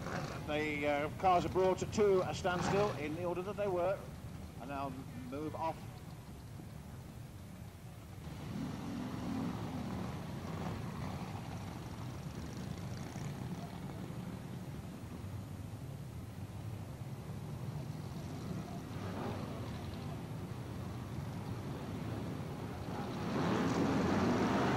So they're all the way. Bumpers coming in there quite hard on that turn there. And McCord gets caught up in car number 7 along with Mark Woodall in car number 335. They're going to break free. I hope it gets fired up again.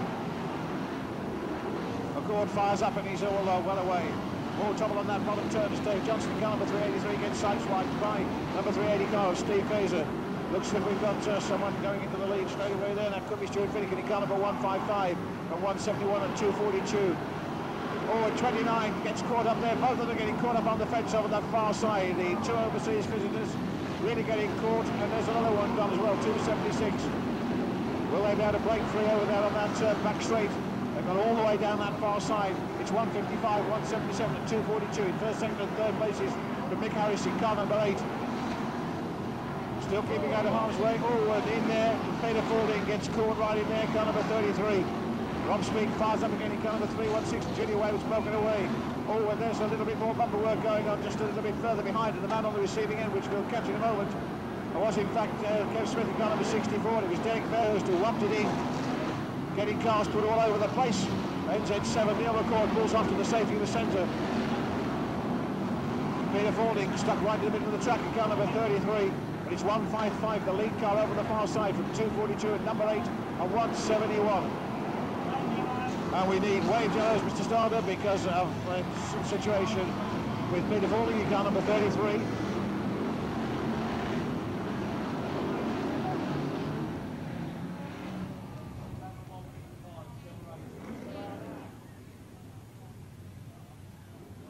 So once again out come the yellows because of the vulnerability of the Peter Fording car right over there, number 33.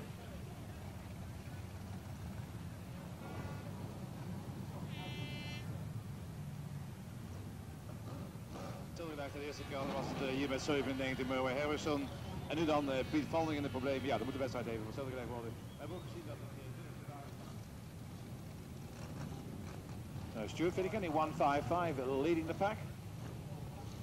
Dave Nichols second in car number 242. And third, number 8, Mick Harris. Fourth, 171, Nobby Roberts.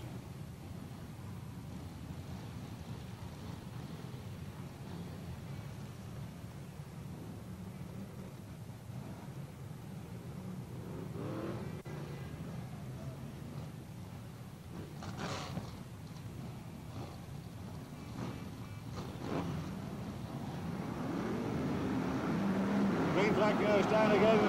Nice start this time in a way. They were just look at Kev Smith in car number 64. My goodness me, Kev Smith there, prop Dave Johnson well away in car number 383. Woodall goes as well in car number 335, and Jeff Nichols is stuck down here in car number 215. Around goes Barry Bardi-Coper in car number 25 right there, causing another little chicane. Johnson fires it up, Barry Bardi-Coper gets away, so does Jeff Nichols in 215, so does Dave Johnson in 383. Fiery start to the restart, 155 then in first place. Big Harris in car number 8, 242, Jeff Nichols. Julia Wayman making progress in car number 515. Kev Smith pulls up in car number 64. Jeff Nichols pulls up in car number 215, and it's still Stuart Finnegan in car number 155 that leads. And it's halfway next time, Mr. Starter. So halfway around next time, car number 155 de leader. Ja, 155 steeds aan de leiding. Stuart Finnegan aan de leiding. We hebben gezien dat Barry Bardi-Coper hier ook dwars geduwd werd.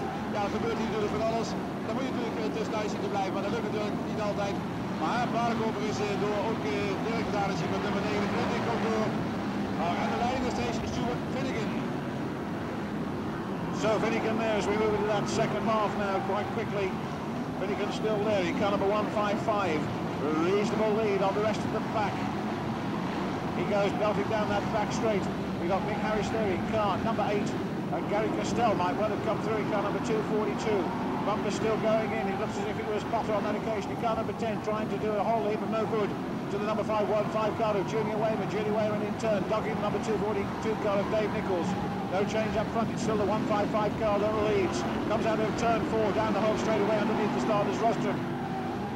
That's the second place man car number 8, then 247. Junior Wayman possibly in 4th place, or he certainly will be in a moment or two. Chris Boxall still circulating, so still back in car number 21. Number 29 car of Dirk Hernandez goes out a little bit on the wide side. John Case is about to try and get through in car number 495. Still the number 155 car of Stuart Finnegan with 5 next time, Mr. Starter. 5 next time.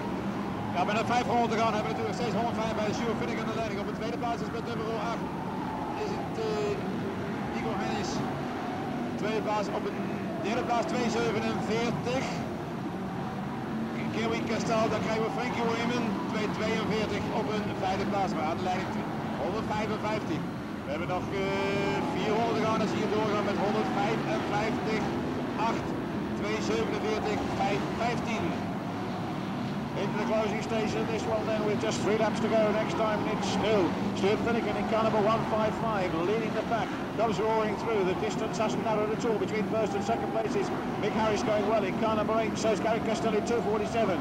Will Castell get close enough to do any damage to Mick Harris in car number 8? Junior Wayman there in car number 515, belting his way down the back straight, and he too hoping to improve upon his position before that checker flag goes down. Around the Coventry turn they come, it's still Harris being chased by the 247 car of Gary Castell, but Finnegan right out in the lead in car number 155, looking in an unassailable position at the moment.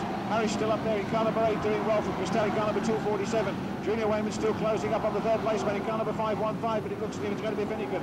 Finnegan in car number 155, really rocketing around there at a fair old rate.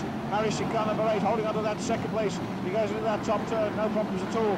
With and Castell's going to have a shot, and in fact he puts the bumper in there, and that puts Junior Wayman through.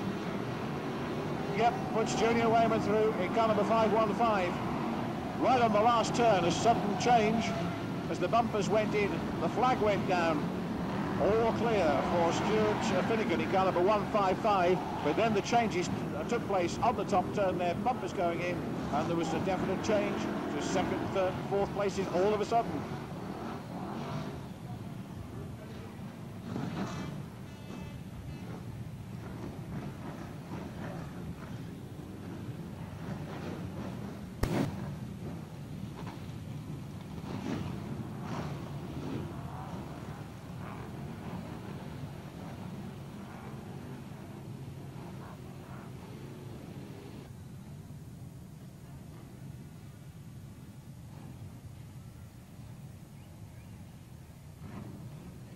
But Finnegan then wins our event final, plus as well the Harry Smith Memorial Trophy, which he'll pick up for his honours.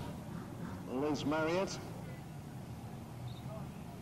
And Jess Owen will be handing over the trophies. So the Harry Smith Memorial Trophy then, and the event finalist trophy as well, ready to be handed over. Come on, Les.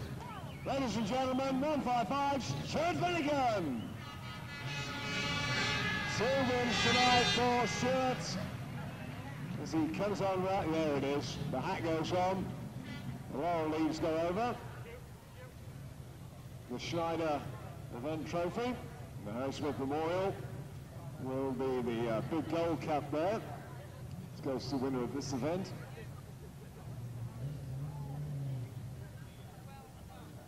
So Stuart Finnegan then, our champ of champ tonight in the Schneider Trophy event final. Goes, yeah.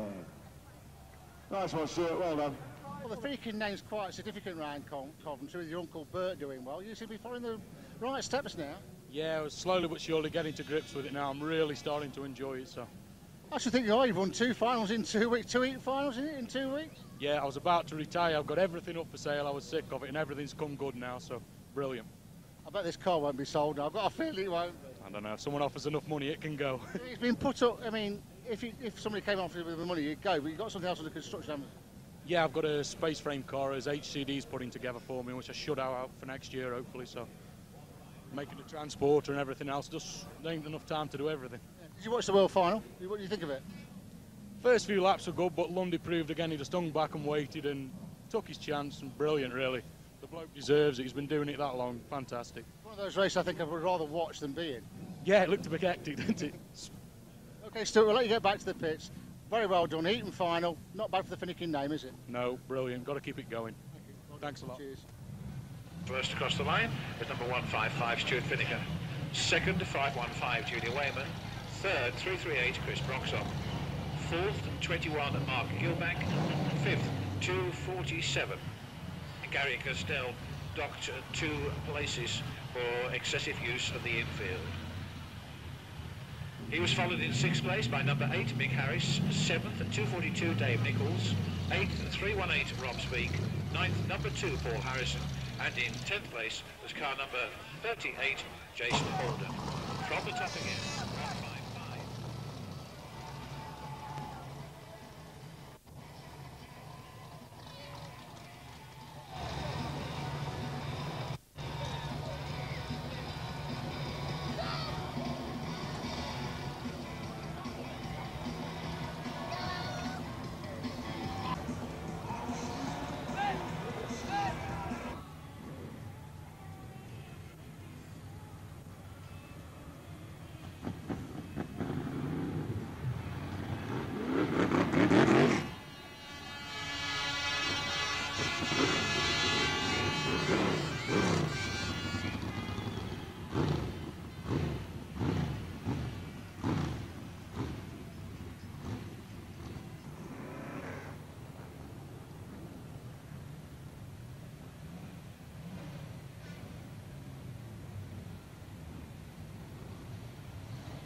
Mark Rodenberg in car number 84 and Fred Hink in car number 35 are leading the pack away.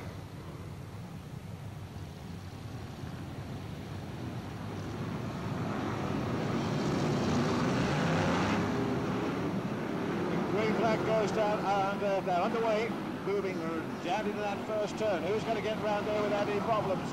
Well, Fred Hink looks as if he's managed to get car number 35. Mark Rodenberg is doing too badly either in car number 84, but it's the number 49 car who shoots ahead. Dave Russo from Blackburn in car number 49 is the man who emerges out of turn 1 on the first lap in the lead, with Fred Hink in second place in car number 35.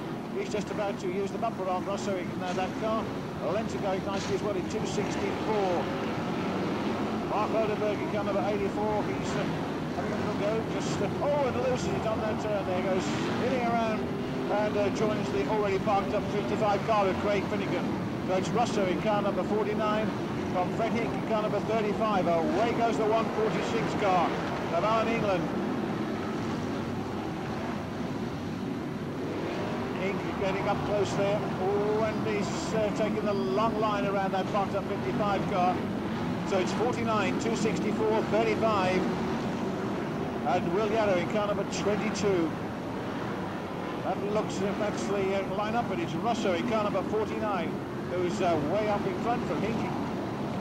From Lenton, rather, in car number 264. Hink in 35. Cars going in again. Off goes Chris Broxop over on the far side in car number 338. More problems over on that back straight as well. The leaders then coming out of that turn again any moment now, and it's still 49. That's the man. Bill Lenton in 264. Yarrow in 22. Looks like he might be there. Freddie Reddick dropped back just a little bit further. So we'll see next time round. But the leader over on the back straight coming into the hoe straightaway right now is number 49. 49 aan de leiding. 49 aan de leiding. Maar ja, de gele vlag gaat weer uit. En dat was eigenlijk jammer natuurlijk, want we hebben gezien dat het 35, dat de Fred Hink was hij er eigenlijk in het begin heel goed bij zat. Maar ja, toch eventjes weer teruggevallen. Dus we hebben ook ondertussen kunnen zien dat er...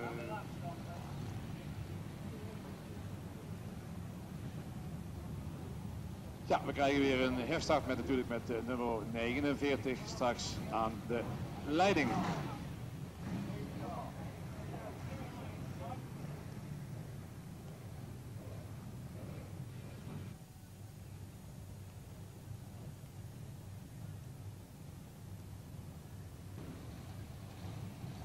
They're on the move again. Slow lap rolling start.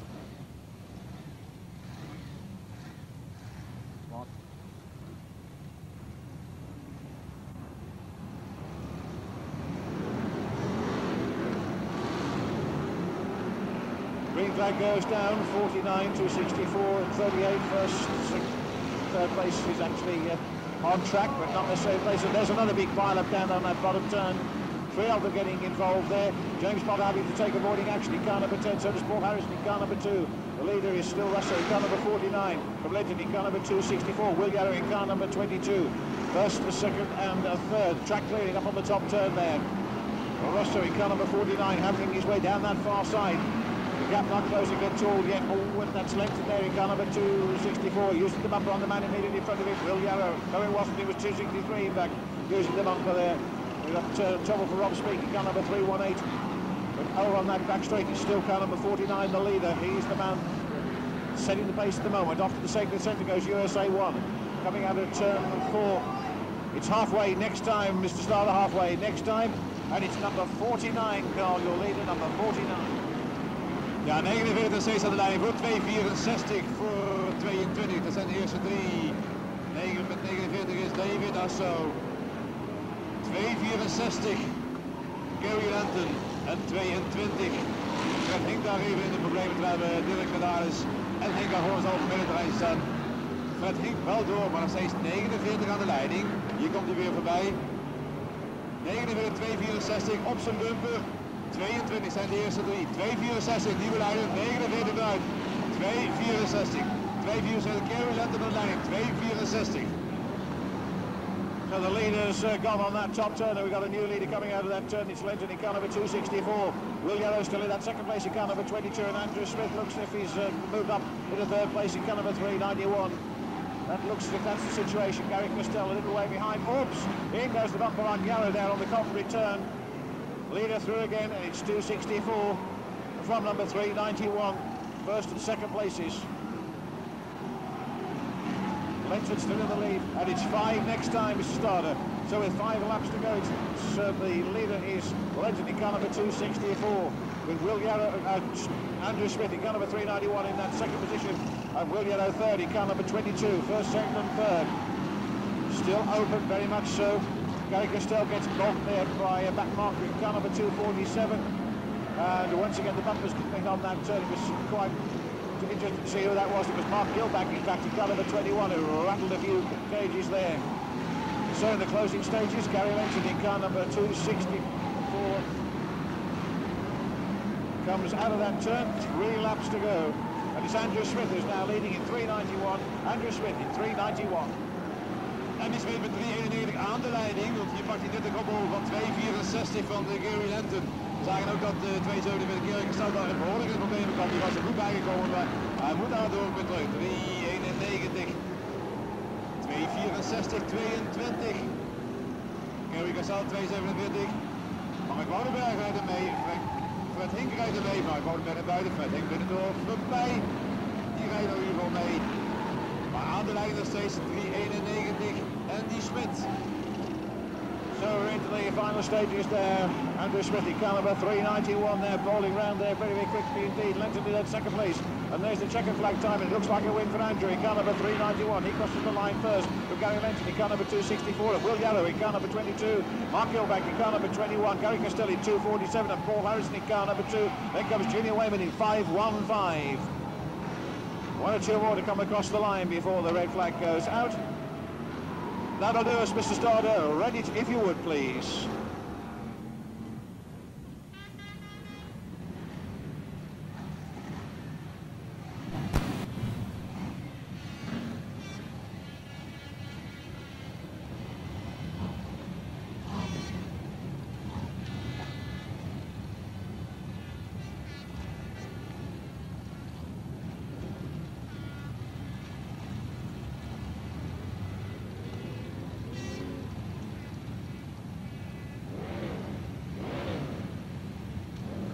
So there's Andrew Smith in car number 391.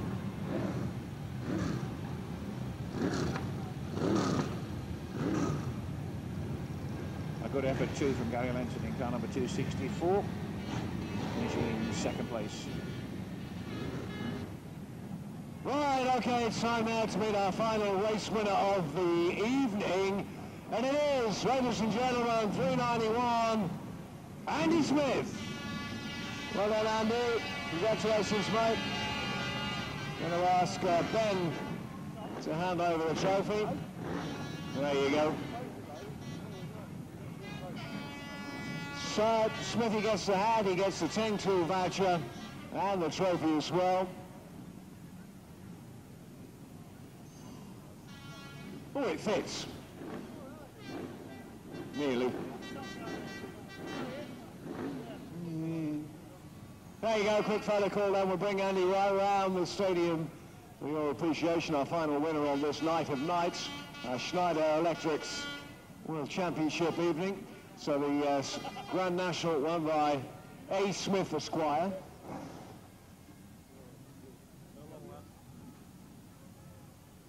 Don't forget we've got a big firework display coming up straight as soon as we've cleared our infield of Rex Motors. So well done, Smithy. At least, Andy, you pick a trophy up. Yeah, I suppose it's rounds an hour off in a decent way, doesn't it? How disappointed are you? I'd be a liar if I said I weren't disappointed. I just have to pick myself up as best I can, won't I? But yeah, I'm gutted. I mean, that's twice now here, and not to worry. No, actually, I'm glad you can smile about it. You know, he who smiles and walks away lives to win another day and all that. But it's you know, especially when you put so much effort and preparation and you got yourself all keyed up for it, and bango, you're out. That's right. I mean, it's the race you build up to all year. I mean, the lads have put loads of hours in on the car. The car was perfect. You know, just beautiful. And I'm gutted for myself, but I'm gutted for everybody who's associated with me and all my fans and my family and my team. You know, they're feeling as bad as I am. But well done to John Lund. You know, it's another world title for him, and it goes to a nice fella. It couldn't go to a nicer fella. Fair enough, good comment there. But at least, as we say, Andy, you never give up to prove that you've won the final trophy of the night. That's right. Yeah, it's nice to get a win into it, even though it's not the race we wanted. But never mind. We just wanted the donuts. Yeah, they were ready. First across the line, of course, Andrew Smith in car number 391. Second was 264, Gary Lenton. Third, 22, Will Yarrow. Fourth place went to 21, Mark Gilbank. 5th, 2:47, Gary Castell. 6th place was number 2, Paul Harrison. 7th, 5:15, Junior Wayman. And in 8th place, 3:43, Barry Heath. Those results again: 391, 264, 22, 21, 247, number 2, 515.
Okay then, ladies and gentlemen, there we are. That brings tonight's events to a final end. We do hope that you've enjoyed yourselves and, of course, the firework display which we've just witnessed.